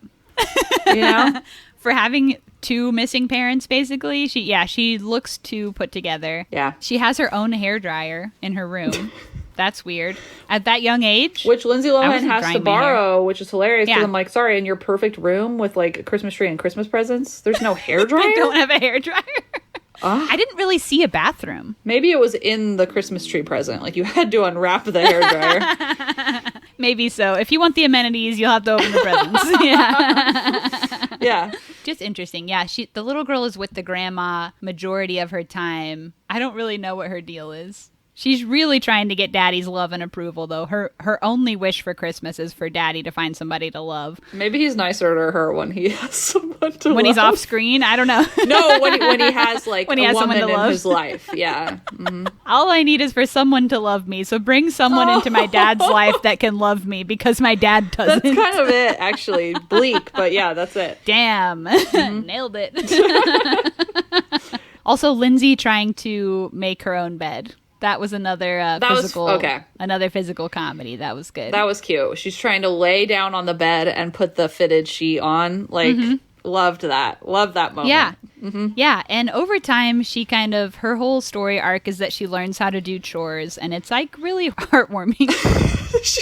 Well, okay, part of it's really heartwarming that she learns how to do laundry and, like, make her bed. It's like, that's actually a beautiful story arc for a woman. Well, and it's not even like she learns how to cook, clean. Some of this is self-desired, right? She's and like, mother. Yeah, right. What else do you need out of a woman? And once she learns how to do chores, that's when they start falling in love. That's when they start falling in love. Because he assigns her, like, just in an unhinged manner, in an unhinged move, he decides that he will make her do unpaid labor. This woman has amnesia. She has no one. And he says, you will start to do the hotel chores. Yeah. But I'm not even paying you for them. It's right. But that is, okay, that's the scene with the laundry. That's the callback to Just My Luck. Okay. Because in Just My Luck, Lindsay Lohan has perfect luck and everything goes her way. And Chris Pine has terrible luck and everything is ruined in his life. And they meet at, like, a New Year's party or something. I don't remember. Some party. And they kiss. And then their luck switches. Oh, okay. I don't know why she's always in these, like, cutesy, weird switcheroo movies. But she is. Okay. Anyways, then she has terrible luck. And so she's trying to, like... There's a scene where she is trying to do laundry and the detergent falls in the thing and it explodes the well, yeah, that seems like a callback. The washer. Sure. Yeah, presumably it would have to be. It's the exact same thing. It has to be. And it's a little bit of forced conflict in this movie because he's because Cord Overstreet is furious at her for doing unpaid labor not to his satisfaction. He becomes furious. And it's also not even her fault. She doesn't pour too much in. It falls, and she doesn't know that it falls. But also, she has amnesia, so even if it was her fault, you'd be like, oh, she just doesn't remember how to do laundry. She has literally a head injury. Also, the fault is mine for making her do it, because I made her do it. So anyways, yeah. Mm-hmm. And he has a whole anger issue. Like, he's a little too angry. Like, that would be a turnoff for me. It's a red flag, because later he basically, like... He doesn't really apologize for it. He kind of is like, well, it's because, you're here, so you're making things hard for me. Like, he kind of has this weird moment where he's like, it's basically because of you that I am being rude and mean. And that seems like textbook abuser to me. I don't know. Yeah. Manipulative, gaslighter. I mean, no wonder his daughter doesn't like him, you know? Like, this Red is not flags, a good guy. ding, ding, ding. Yeah. Yeah. Yeah. Red flags for me. Yeah. Not having it. Nope. But when she learns how to do her chores right, then she earns his love. Wow. That's They so start true. getting a crush. Yeah, when I see a woman cooking, cleaning, I'm horny for that. Mhm. That's when I start falling in love. Woman who can't cook and clean, not having it. That's it. That's all you need, I guess. But yeah. Okay. Because they really, and this is a pretty classic for these type of movies too, they have nothing in common. They wouldn't even know if they did, because she doesn't know who she is. She don't even know her own name. No. So how are you saying like, oh, I'm starting to fall in love with you? And true to form, these two have no chemistry, right? Like, most of the leads in these movies Not at have all. like not even no chemistry. It's like I would maybe pay you to just not kiss for me. I would like to not see that. So how do I make that happen? You know? They actually even seem a little repelled by each other. Like, not even just that they don't have chemistry. Like, they seem a little. It's like repelled. opposite. It's the magnetic field, right? It's like they are literally They're opposite magnets. They cannot, or no, not opposite. They're the same. So it's like they cannot. Oh yeah, connect. I knew what you meant. Yeah. When you put two of the same magnets together and they bounce away. Mm-hmm. That's the vibe. Yeah, it's like that. Mm-hmm. It literally is. Like, there's 2 or 3 times where they try and kiss under the mistletoe and they can't. They find excuses every time, which is like the beginning of a beautiful relationship, right? Just You can't even kiss. Like, is that even making it to first base? I don't know. I don't know what bases are anymore. But like, kissing pretty chill on the levels of shit you can do with someone. Most people would probably kiss just about anyone. Right. For no reason, you know? Yeah. They can't even do one kiss. They invent reasons to not do it. Like, they just go out of their way. Yeah. It's messed up. They go to the town square for like a big Christmas tree lighting ceremony and little marketplace thing, and find the exact same snow globe that her mom got her 30 plus years ago. What are the odds? Yes. What are the odds? And this poor fellow who can't afford this new sleigh he sees goes, throw it in the bag. I don't care how much it costs. Get her the snow globe. Yep. And like I said, this is not a tiny trinket. This is probably over $100 It's a big snow globe. Snow globe. Yeah. Yeah. It's a big boy. Mm-hmm. Even just getting like a tiny little stupid one these days is like $25. It can be. Yeah. Mm-hmm. They're expensive. Yeah. So you're getting this big ass, like, nice ornate snow globe. Easily 100, 150, probably more. Yeah. He's just throwing down for it. Doesn't blink an eye. Yeah. And of course that was sold by real Santa. Of course. See, that's how it got there. That was the whole thing. It has to be. What are the odds? 30 plus years ago you got this snow globe. Do you see the same one? He got it. I don't know. Yeah. I also think after the bed sheets thing, there's really not much more comedy moving forward in the movie. No, you're right. It does hit heavy at the beginning. I mean, there's like, she slips, but even that is not played as well as earlier stuff when she slips on the ice and she's holding the pile of wood. That one's kind of sad, even, because she's already feeling like she just had a depressive episode, is talking to a horse about how she messes everything up and she can't do anything right, and then she falls down. Like, that's sad. That's not funny. It's sad, and like anyone who's ever like slipped and fell on ice, like, you are hurting. Like, it hurts you to watch. It's not like slapstick fun. And she's trying to do one thing right and she falls. Yeah, it's not very funny. No. And Chili Bull's over there, like, with aggressive feelings towards her. He's mad at that point. Mm-hmm. So, yeah, no, I can't even think of another. I don't think it doesn't there are really any. happen. No. Yeah. So I guess that's she can't wrap a present, and that's kind of played as comedic, although I would not call that slapstick. But they try to pretend that's funny that she can't wrap a present. Wrapping presents are hard, and also, like, when he shows her how to do it, like, it keeps cutting away and then going to a perfect fold, like, that he puts tape on. There's so many cuts you don't even see him do it. Like, he is not fucking folding that. That's it. It's on his face the whole time, and he goes, well, you just do this, put the tape there, and then it just cuts to the perfectly wrapped present.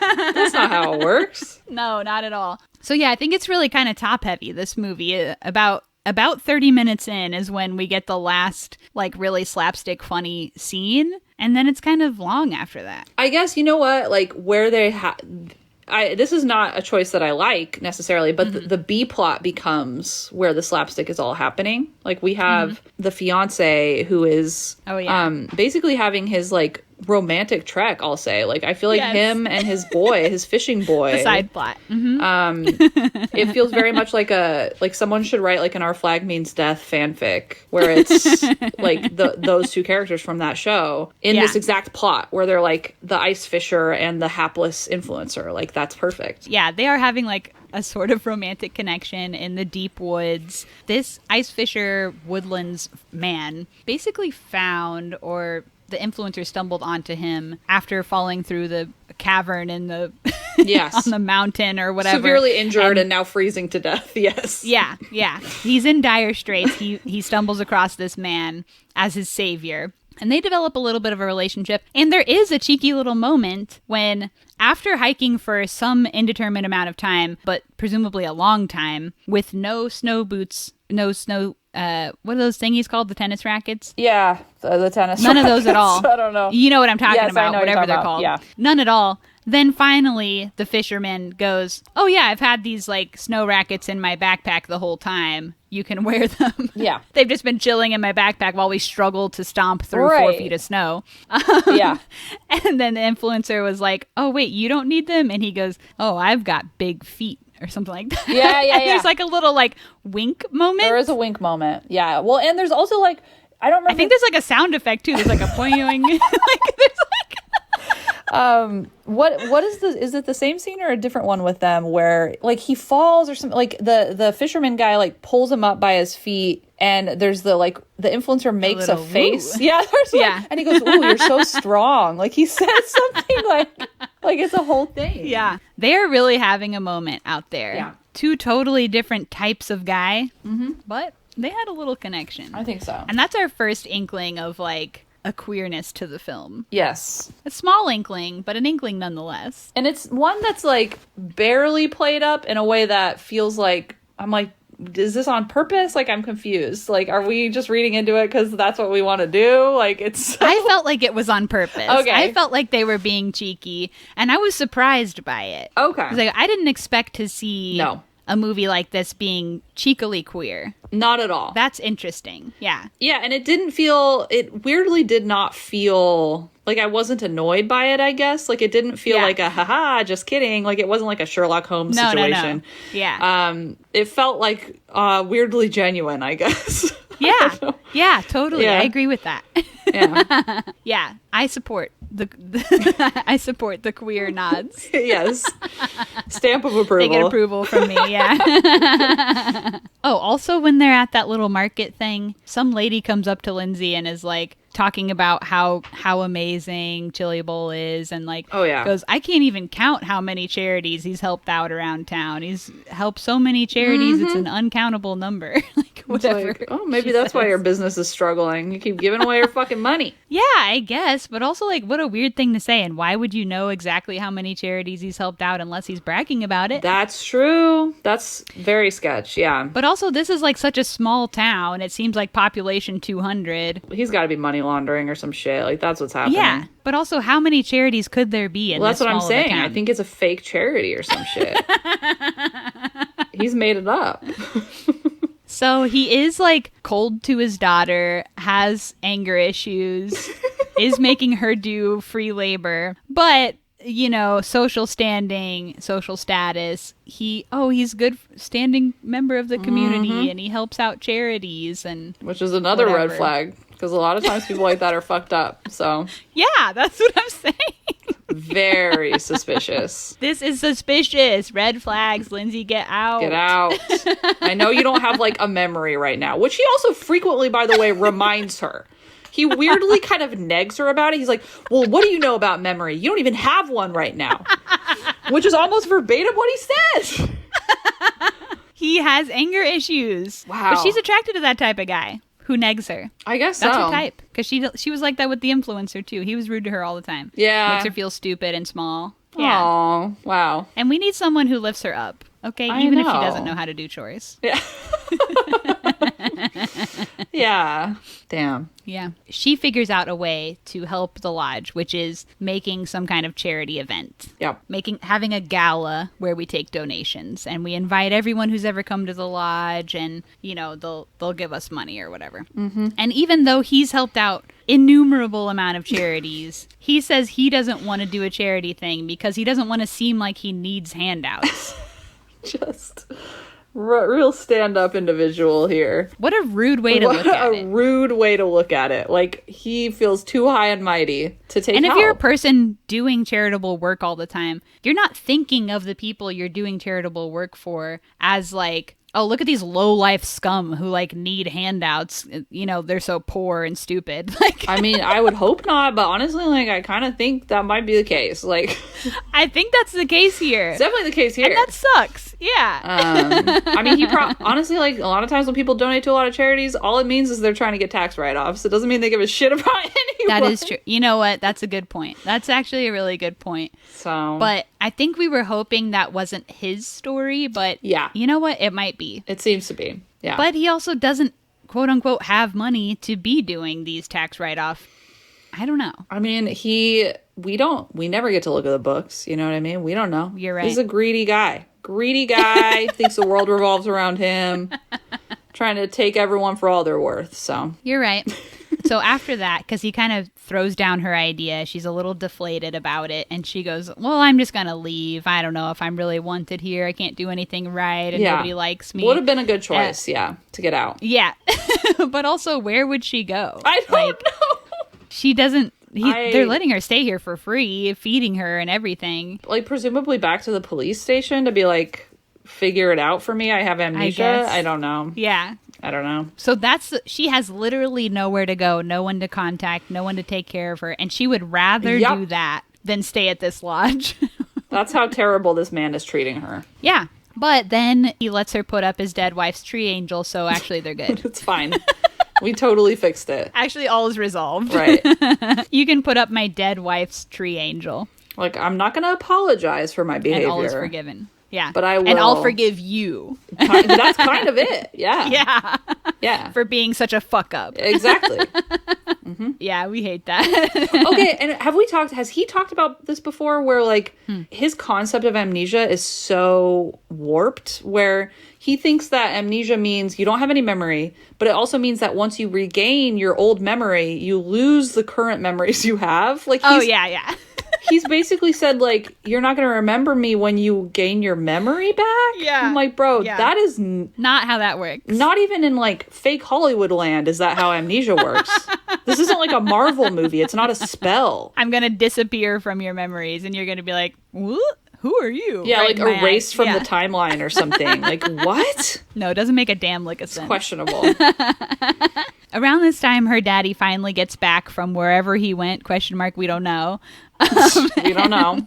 Doing some... He's back. It's Christmas Eve. Some business, yeah. And he launches the search party for his daughter. And this is when we find out she's been gone for 4 days. So it's just in a 4-day period of time that all of this has transpired. Their whole falling in love arc, her learning to do chores, everything has happened within 4 days. Mm-hmm. So at the fundraiser, where the entire town comes in at once, just hundreds of people pouring in at literally the exact same moment. It's very like It's a Wonderful Life, right? Like that's the vibes I'm getting. Yeah. Mm-hmm. Yeah. They're telling their stories. Oh, I remember when you helped my boy and whatever, and just like dropping checks at his feet. Her dad busts in the door and basically scoops her up and takes her home. Yeah. And so they have like it's a huge moment here because it was right at the exact moment that Chili Bowl asked her to, I don't know if he asked her to make a speech or he was just doing like a thanks to her. He was thanking her, yeah. Or whatever. Mm-hmm. So she's having like the spotlight on her and her dad busts in the door and is like, that's my daughter Sierra, which she's been going by Sarah this whole time. So you go, oh, she's not Sarah, she's Sierra. Wow. Oh, she was so close. Yeah. This whole time. It's so crazy. Mm-hmm. That's when it's revealed to everyone else that she has a fiance and who she is and everything. And they do a huge exit, which I'm kind of like, did they have to leave like in the middle of the party? They could have stayed. That's what I thought. It was like, yeah, you could chill there. Like, if I were her, I'd be like, hey, well, let's stay till the end of the party. Like, there's no reason why we need to be back at the other place. It's not like I have to give, like, an announcement.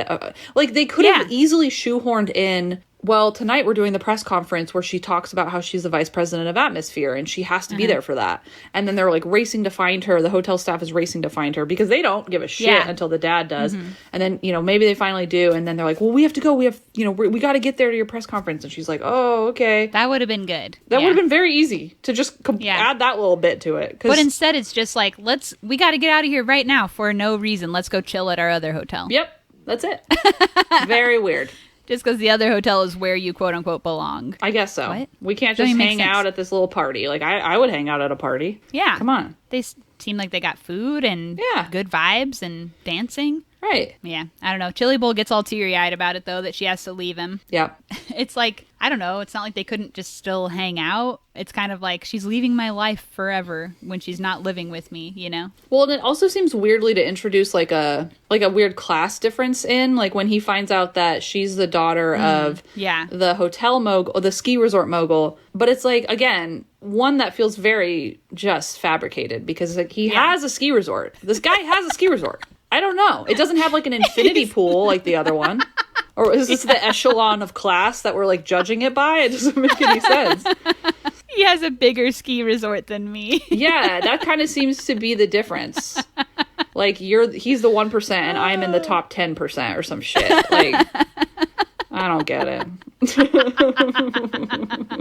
I didn't think about that this whole movie, but it's such an amazing point. I was very fixated on the like weird class elements they were trying to talk about. So, yeah. Oh my gosh, that's so great. So once they leave, we do get a montage of basically all of the movie that we've already seen. The montage is the clip reel. It's incredible. Wow, with that song happening. Yeah, we get the clip reel of just, everything we've already seen. And it's like... We have recently seen very recently seen. Because they didn't even fall in love until about 10 minutes ago. Mm-hmm. So you just get like the 4 scenes of them standing next to each other and having a laugh or something, sharing a look. Yeah. Sitting by the fire, whatever, really boring shit, you know? And it goes on forever. It's not like a couple, because sometimes you'll flash back to like a significant moment where it's like, wow, they said that thing and it really kind of changed me as a person or something. My heart. Yeah. It's like every interaction they've had just one-on-one is replayed. Because there's so few interactions that are just one-on-one with them anyway, so they got to put every single one in there. Like, isn't even the raccoon one in there? Like, I don't know if I'm making that up. So. Like, it's everything. Everything they got, it's in there. Yeah, we see it all again. Mm-hmm. And if this was a memory, that also wouldn't be how you remember it, with yourself in the third person, too, by the way. Yeah, that's true.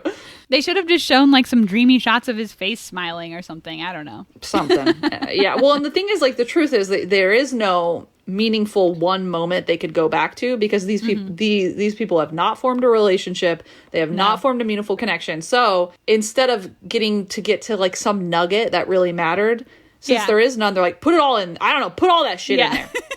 Something will be good. Somebody will put this together and figure out why they like each other, because there's really no discernible reason. Yeah. And honestly, what it does is the opposite. When you see it all concentrated into the 1 minute or 90 seconds, you're like, Jesus, that's it, huh? Whoa. That's it. This girl has nothing going for her. They have no connection. They've shared no personal stories except for him saying that his wife died. Yep. They have nothing to go on. Nothing. Yeah. Oh my gosh. If you hang out with anyone for 2 days... If you're a man and a woman and you hang out together for 2 days, you will fall in love. It's clocked. Yeah. Yeah. This flashback happens, and then there's the press conference where she has to go on camera. And she rarely gets to speak at the press conference. And really, why is there a press conference? No one knew she was missing in the first place. I don't know. It would have been more sense if it was a press conference about the vice president of Atmosphere. I'm just saying. Yeah. Could have brought that in. It would have made more sense. It probably wouldn't have needed to happen on Christmas Day. I don't think anyone would give a shit about that press conference, no. And apparently everyone in the world was watching. Yep. There's really no announcement at this press conference. They announced that they were engaged, but then the engagement ends after. It wasn't a planned announcement, so why did they even gather? Okay, it doesn't make any sense. It doesn't make any sense. I can't even think about it too long.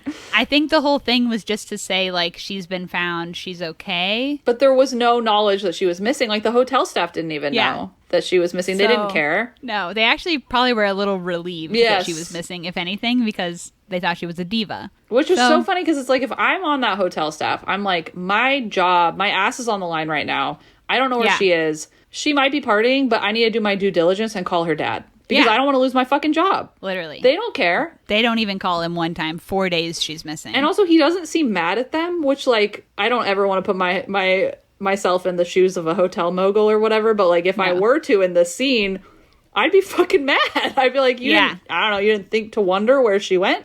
All of her suitcases are here. That's pretty easy detective work. Yeah.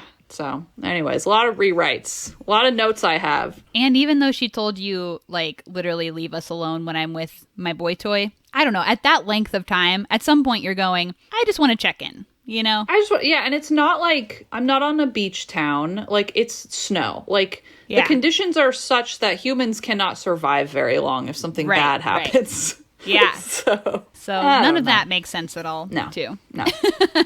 Nope.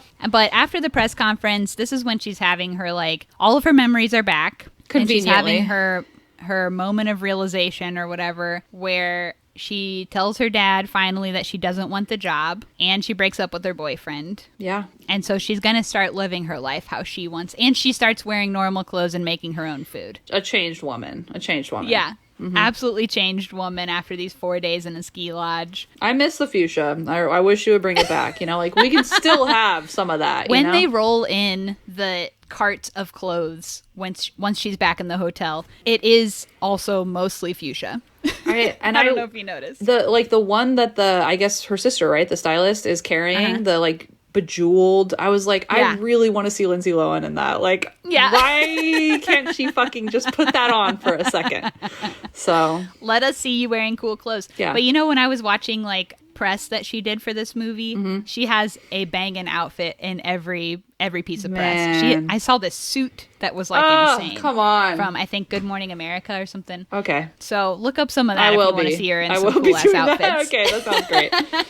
Because she was rocking it. Okay. Even, we do get the one other cool outfit at the beginning of the movie, too, where Chili Bowl spills hot cocoa on her. I love that outfit, yeah. That was a cool outfit, too. Yeah. She looked full fashion. So good. Right then. Yeah. Okay, so Chili Bowl is having his own moment back at his at his little lodge, where he decides he needs to go and stop her. Because her and the influencer guy were going to take off and go on, I don't know, a love retreat. Yeah. I don't know. At an undisclosed location. So he's got to get there before she takes off. And he gets on his sleigh, which Santa, of course, real Santa left him the brand new sleigh that he couldn't afford. Which he could have just taken his horse. Like, I don't know why he needed to take the sleigh. Because his daughter wanted to go with him, which is even weirder. Yeah. It's like, hey, I'm going to, presumably, like, confess my love and, like, we're going to make out at the very least. Yeah. Yeah. So why don't I bring my child along with me for that? And they have said that, like, the conditions are such outside that they can't even drive a car because there's so much snow and everything's kind of fucked up. So a sled's You want to take your little, like, 6-year-old girl out in that? It's not good. No. Irresponsible parent. Yeah, it is irresponsible. And, we can't get too wrapped up in it, but he does get a new sleigh out of it, so... Well, whatever. Good for him. He really could have just gotten on the horse. Santa's really looking out for this guy. I don't know. Yeah. He's got the snow globe, the love, and the new sleigh. Like, this is kind of a lot of things. Way too much. Yeah. Mm-hmm. And if you count, like, the fundraiser, he just got millions of dollars. And after she does the press conference, too, the phone starts ringing off the hook. Everybody wants to stay at the lodge that this girl stayed at because she's a sort of celeb. Whatever. Yeah. It's a Christmas miracle. It is a Christmas miracle. The grandma's taking all these calls. She's overwhelmed with calls. And at some point, she calls him while he's on the sleigh to tell him to tell him that they're sold out. Forgot and about that. Phone's off the hook. We don't see his point of view of it. Like, we don't see him answer the phone. But he is taking the call while he's driving the sleigh. Yeah. And I think that's really funny. That is pretty good. Wow. I didn't even think about that. You're right. I would like to see what's happening on his end. We don't see it. I would love to see it. Yeah. Yeah.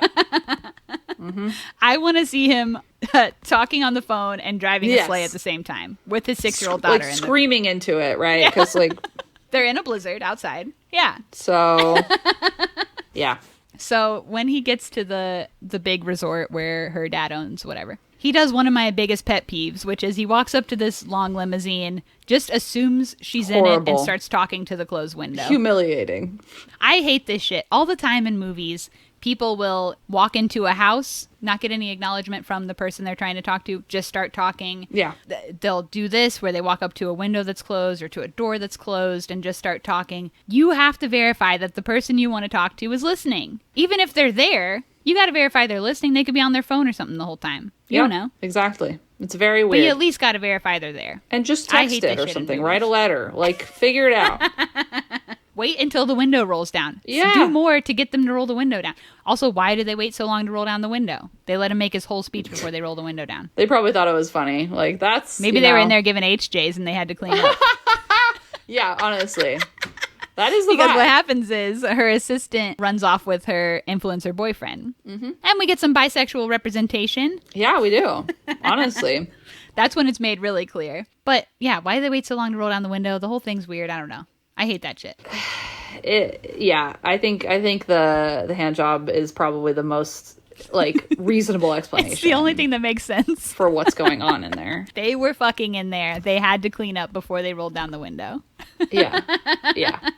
That's got to be it. So he does go and finally find Lindsay. They get to kiss for half a second before they get interrupted again by his daughter and her dad, who both are coming to find her at the same time. No one's watching the sleigh. Really horrifying too. Like they want to watch. It's weird. It's the weird. The kiss is weird and unromantic. We feel nothing. Kiss is awful. My weenie was soft as hell. I did not want the kiss. We don't barely see it because it's a stunt double. There's like a huge lens flare, so you don't even get to see. The lens flare is absurd. Yeah. The daughter and the dad like needing to see the kiss, because that's another thing in these movies. It's like people need to watch the terrible passionless kisses that happen. But also, this is like their third opportunity to kiss. Even this is the only one that came to fruition, but this is like the third opportunity. And every single time they've been interrupted by someone walking in the room. These people get no privacy? What's going on? No respect. No privacy, no respect. And that's rude. And then it's at this point where we see the dad and Chili Bowl like side by side, and it's really uncanny. Yes. And it's this very was the real apparent. moment. Yeah. Where you go, they are. You're like, oh, like, this no. is fucked up, kind of. Yeah. This is a complex. Yeah. It's like a little eerie. Yeah. Yeah. They look exactly alike. Yeah. And the dad like respects him instantly because you can tell he's like, you are me. Mm-hmm. So I'm okay with you. Yeah. He even has the same job as her dad. Being with my daughter. Yeah. It is dark. Same job, same hair. Yeah, he just looks like an older version. Yeah. Yep. It is pretty freaky. Yeah. But he had told the closed window that he's falling in love with her. He doesn't say that to her face. I kind of wish he did. He changes his mind. He's like, that didn't sound very good. No. I don't know. Or like maybe the kiss. Like, did she not kiss good? I don't know. Could be. It does kind of seem like they're going to be together, I guess. They're just an item now. They get in perfect family formation in front of this huge Christmas tree that's in the courtyard. As we like pan out. We pan out and they're still talking. Like, I don't know if you noticed that. It was like really jarring thing. Cause like normally you would cut, like they might still be speaking, right? But you cut the mic and you just have the music playing as we pan out. They did not make that choice. They decided that the music would swell in, but you'd still hear the talking of like, how's the trip or whatever. I don't remember what the fuck they said, but it was like. Interesting. I didn't notice that. I did. And I was I was like, you could have just muted that part because that's weird that you kept it. So that is weird. Yeah. So that is roll creds. And then we get classic blooper scenes over the creds, which I did enjoy the bloopers. We don't see a blooper that often anymore. You know, Netflix is really leaning into it with their Christmas rom-coms. They seem to do it with their Christmas rom-coms. I feel like they did it with A Castle for Christmas last year. Mm. And yeah, I think they like to be a little goofy with it. So yeah. It did really seem like Lindsay was having a lot of fun on set. It was cute to see her like having. She's funny. She's goofing. Yeah. Yeah, I liked that. I like the blooper reel. I thought it was really cute. I think this was really good for her, just to do like a positive, like I don't know, silly film as her comeback. Yeah.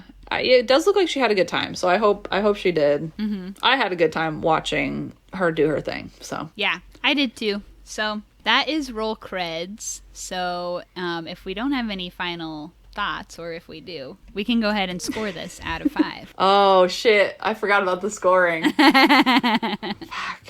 Man, honestly, like, because Lindsay alone, like, would score high for me. Yeah. And I really love the fiance and his, like, weird B plot. So I'm going to give it, like, a 4 out of 5. I'm going to be generous. But 4 out of 5. I will say that there's, like, there's work that I would rewrite. There's stuff I would...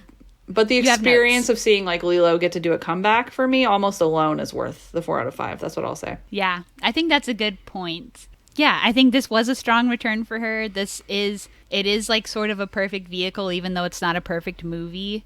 Yeah. It did get some real laughs out of me. Yeah. Even though that was mostly in the first 30 minutes and not much after. No. That's more than you can usually say for these type of movies. That you're getting real laughs at any rare. point in time. It's shockingly rare, yeah. And I do think that I kind of enjoyed watching it more than most of these type of movies. Okay. So I think that's worth something too. And I'm so happy to see Lindsay. She was great. Yeah. I think I give this, I'm torn between 3 and 3.5. Yeah. I think I'll just go 3. Okay. I'll go 3 because there are notes, and if the comedy had continued throughout the movie, I'd feel a little better. Yeah. Mm-hmm. And if the boyfriend didn't have so many red flags. See, I like the red flags. That's an element for me that feels very true to form when it comes to Christmas rom-com. Okay, yeah. I like the male lead actually being awful. Like, that's like a thing I like.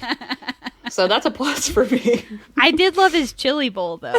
And you didn't. That's true. But I was kind of into the chili bowl. Yes. I think that's a good... You know what? I'm going 3.5. I changed my score to 3.5. You talked yourself into it. Okay. The hair in this movie, it took it up a point. Yeah. Between him and the other guy looking like Woody from Toy Story. Yeah. The hair took it up, and the queerness. Okay, we're up to 3.5. All right. Yeah.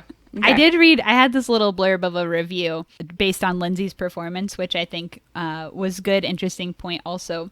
It was from CNN, which said, some actors shoot for Oscars, and that's great, but Lindsay's magic power has always been bringing to life films that have the simple goal of being unchallenging delights.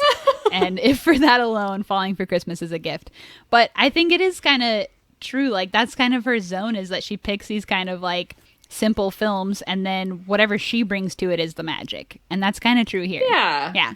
Yeah, there's nothing complex going on, but the weird little, like, it has enough, like, little spice in it to kind of, for me, like, take it out of the humdrum, like, Christmas rom-com. Because, like, these all will kind of meld together, and, like, that's kind of how it works. Like, that's par for the course. Yeah. But just little weird moments that I'm like, okay, these are fun, and you had a little fun with this. I like that. It's a little unique, yeah. Yeah. And I guess this is part of, like, a multiple picture deal with Netflix, too. Ooh. Where she's already got one in the can, an Irish rom-com. Oh. And then I think she's doing at least one more movie for Netflix. Wow. So, okay, great. Good for her. She's going to be popping off with some new films. I can't wait. Okay. Yeah, I'm stoked. Now it's time for ScreenVomit.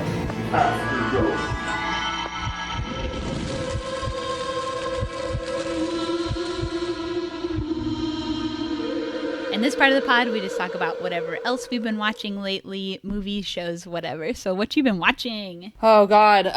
So I'm trying to, like, catch up and get my end of year, like, what I missed horror-wise. Like, make sure I'm, like, getting all that. So I've been watching some of that shit. I watched Resurrection. That's the one with the actress who's in the Night House, or whatever it's called, the Night House. It's kind of a weird one. Oh, okay. I've seen this poster. Oh, it's got Tim Roth. I love him. Yeah. Hatching, one called Hatching. Oh, I seen that one in theaters. Okay. Oh, nice. Yeah. Okay. That was a weird little movie. Yeah. What Josiah Saw is another one I recently watched. I've heard of that one too. And then I'm actually getting into House of the Dragon, the Game of Thrones. Okay. I never watched Game of Thrones. Okay. I watched the original show, but I don't know. I was not watching House of the Dragon, like, as it was happening, at least the beginning of it. So. Oh, okay. So now you're just catching up on it. Trying to catch up on it, get my fantasy fix, because I was watching Rings of Power, which is deeply disappointing. So I needed, like, some other fantasy that wasn't maybe as disappointing, which the bar is low. But so far, House of the Dragon is at least clearing that bar, is what I will say. Shit, what else? I mean, then just, like, a shit ton of bad Christmas rom-coms, because I'm always, like, looking for the worst of the bunch. Yeah, like, I mean, let's see, what did I even watch? There was one called A Christmas Wish. A Match Made at Christmas. I really liked A Christmas Star. That one is, if you read the description of that movie, it tells you that it's like an astronomist. And I'm like, I'm pretty sure it's astronomer. Like, they didn't even get that right. So that one's good. That's amazing. Christmas Snowglobe. That was another, I think that was the first of the season for me. And that one was just bizarre. So that was a good one. Yeah, that's kind of it. A little smattering of just some random shit, you know? Hell yeah. Okay, what have I been watching? I just got back from my grandma's, so I mainly have just been rewatching 800 short films that I can watch while my grandma's out of the room. Okay. But I did see a couple things, so I might have a little something. Okay, I got a couple features actually in here too, because I haven't recorded in a couple weeks either because of that. Okay, so I saw Please Baby Please. Okay. I loved this movie. It's kind of, have you seen The Love Witch? Yeah. So it's kind of like the Yang of Love Witch Yang. Okay. That's how I kind of saw it, because it is similarly like ultra stylized and ultra like kind of a little time period and just so like over the top sets and everything's really colorful and stylized like that. Mm-hmm. But it is like sort of the absolute opposite in many ways, because like Love Witch is California, this is a New York movie. Okay. Love Witch is like daytime, this is more nighttime. Ooh, okay. And where in Love Witch, she's like a straight woman whose whole thing is to find her life partner, her straight life partner, you know? Yeah. And this movie, it is about a married couple who are dissolving their marriage because they're both gay. Oh, okay. Wow, you're right. They are like... It is like sort of opposite in that wild. way. But I loved it. Please Baby Please. I saw it in theaters. It has Cole Escola and Andrea Riseborough and Harry Melling. So these are all like really cool people who rock. And yeah, I just love that movie. So Please Baby Please. I watched Banshees of Inisherin. Okay. Do you know about this movie? No. It's got Colin Farrell. It's like a Irish movie about these two guys, and one of them randomly decides that he doesn't want to be friends with the other guy anymore. The trailer made it seem kind of silly, but actually it's great. I mean, it's absolutely my shit. It's very bleak. It's way more bleak than I expected for like a high production sort of Oscar looking movie. Yeah. I thought it was really good, and Colin Farrell's awesome. The casting in general is like perfect. The casting is great. It also has the kid from Killing of a Sacred Deer. Oh, okay. The spaghetti guy from Killing of a Sacred Deer, isn't it? Okay. I really liked that movie. Sweet. I watched, so I did a short and feature pairing for a movie night at my house. Nice. And these are some shit movies, all right? Certified shit movies. I think I've already mentioned this short because I watched it recently another time, but it's called Brown by Andrew DeYoung.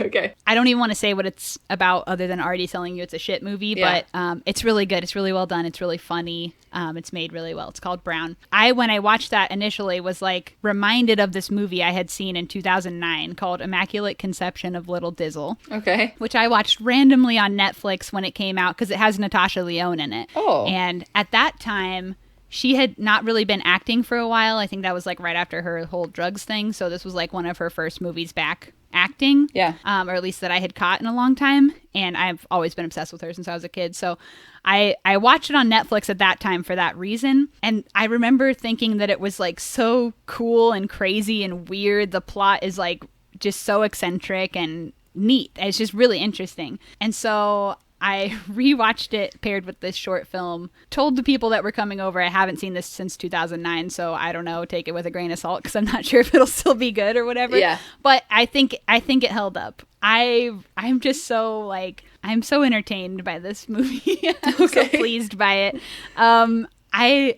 Let's see, what can I give of the plot without spoiling it? It's about a group of janitors who work in like a scientific research building, and they start eating stuff out of the trash and let's just say have weird side effects from it. Sounds great. But it's amazing. It's probably got some other people that people would know in it, but I don't know their names off the top of my head. Yeah. So Immaculate Conception of Little Dizzle. So I love that movie. I rewatched a web series that I really love by pal of the pod, Alex Kavutsky, of course. He has a web series called Kill the Baby. Okay. Which I just love this series. I watch it all at once every time I watch it. It's only 9 episodes. Okay. And they're like 5 minutes or less, except for the final episode. So it's really quick watch. It's less than an hour altogether. Sweet. Is it on YouTube or is it? It might be on YouTube. It's also on Vimeo. Okay. There is a link on Vimeo that's all the episodes in one video, so you don't have to keep clicking to the next one or whatever. Yeah. And that's how I usually watch it. It might be on YouTube too. I'm not really sure, but it's definitely on Vimeo either way. Okay. If you just Google "Kill the Baby," Alex and Ariel, it'll come up. Okay. I love this web series. It's just very dark. It's like dark funny, and yeah, it's just about a guy who has a baby he wants to kill, basically. Yeah, that sounds great. I'm gonna watch it. I'm probably gonna watch it today. Yeah. Oh hell yeah! I can send you the link if you want. All right, cool. That rocks. Let me know what you think if you do. I love like weird, dark, like actual dark humor. It's very fun. Yeah. So. Oh, it's really, really good in that sense. Okay, sweet. And then one more short I'm going to mention because it's newer, a short called Sativa, which is written and co-directed by Kelly Cooper and also stars Tynan DeLong, who will be on an upcoming episode of this podcast and who, pal of the pods, whatever. That's just about a weed dealer who kind of loses her mind when she realizes there's no saying for sativa, like how there is for indica, indica couch. But I think it's really well done. It's really funny and silly, and Kelly does a great job in the film too, and so does Tynan, I guess, but he has a smaller part. So yeah, Sativa, Kelly Cooper. Nice. Check that one out. All right, that's all I'm gonna note for now. I had a full short film marathon with my brother while we were at my grandma's house, where I can't believe he sat with me for this long. But for about 2 hours, maybe even over 2 hours, I just made him watch short films. Oh wow, you curated. Awesome. I curated like a literal playlist of short films for him, and based on his reaction to one, I would pick the next. Oh, it was like a choose your own adventure. He didn't think this one was as funny. Maybe that's not his type of humor. We'll go for a different, Yeah. Because my grandma was at the doctor and we didn't know how long she would be gone. Yeah. So I was just like, well, I'll just keep doing this as long as he lets me. He really likes some of them, so Sweet. I think that's great. And that was like a really fun thing to do. I'd like to do that with everyone all the time. Yeah. All I want to do is make people watch short films. So that was really fun too. And he also likes Sativa. That was one that I made him watch. Nice. And Brown, actually. Okay. So, all right, that's what I've been watching. Sweet.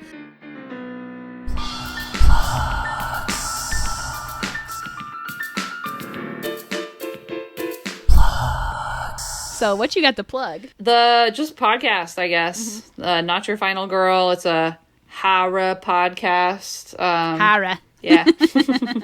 We talk about double features of horror movies. Me and my co-host Candace, sometimes we just talk to each other, and then sometimes we interview guests, like sometimes filmmakers, authors, basically whoever the fuck we want to talk to. Yeah. Mm-hmm. And I know we got to get you back on because... Oh, sick. I mean, like... I feel like we got to do some Wishmaster shit, honestly. Like, we've talked about this a while back. We need to fucking do it. I'm down. Let me know. Yeah. No, I think we should fucking do it. So, I think maybe when Candace and I talk about, like, whatever our, I don't know, like, 2023 shit, like, I'm like, we should probably We can do a Wishmaster series and do all the films. I don't think I have seen the 4th one. That's the best one. I don't think I've seen it. I've always stopped at 3. Wishmaster 4 is a rom-com. So really? Yes. Yes, it is. So yeah, we should just go on a journey, I feel like. That would be amazing. Yeah. Like a little mini series or whatever. I would love to do that. Yeah. Yeah, so everyone get ready for that crossover event. Cross your fingers, knock on wood. I'm going to be doing that in the future. Yeah. Yeah, so that's it. That's all I do. That is that is something to plug. Like the rest you still have music. I do have music. I just haven't done anything in a while. I mean, it's still there on Bandcamp. It's like Ariel Dyer music. So it exists, but I haven't done any, like I haven't gigged or like really written. I wrote one song and it's nowhere. So you can't hear that shit. I played Try and it once. Find it. You played won't. it once live. So whatever, suckers. You can't get it. But you can get the oldies, the hits. You can get the old shit. Yeah. That's on Bandcamp is probably the best way. I mean, I am on Spotify, I think, but Bandcamp is the way to support artists. So hell yeah. Yeah. Alrighty, so that's your plugs, and that's the end of the show, really. So thanks for joining me yet again for a Christmas adventure. We still have one episode also on Patreon from last year. Yeah. In addition to our Melissa Joan Hart episode that is on the normal streams from last year. So check those out if you need extra Christmas content. Yeah, get your fix. That one was like unhinged too. We talked about Santa Girl, which is like one of the wildest Christmas rom-coms I've ever seen in my life. God. Yeah. It was amazing. So get on the Patreon. All right, and that's all for today. We'll see everybody else next time. Bye. Bye.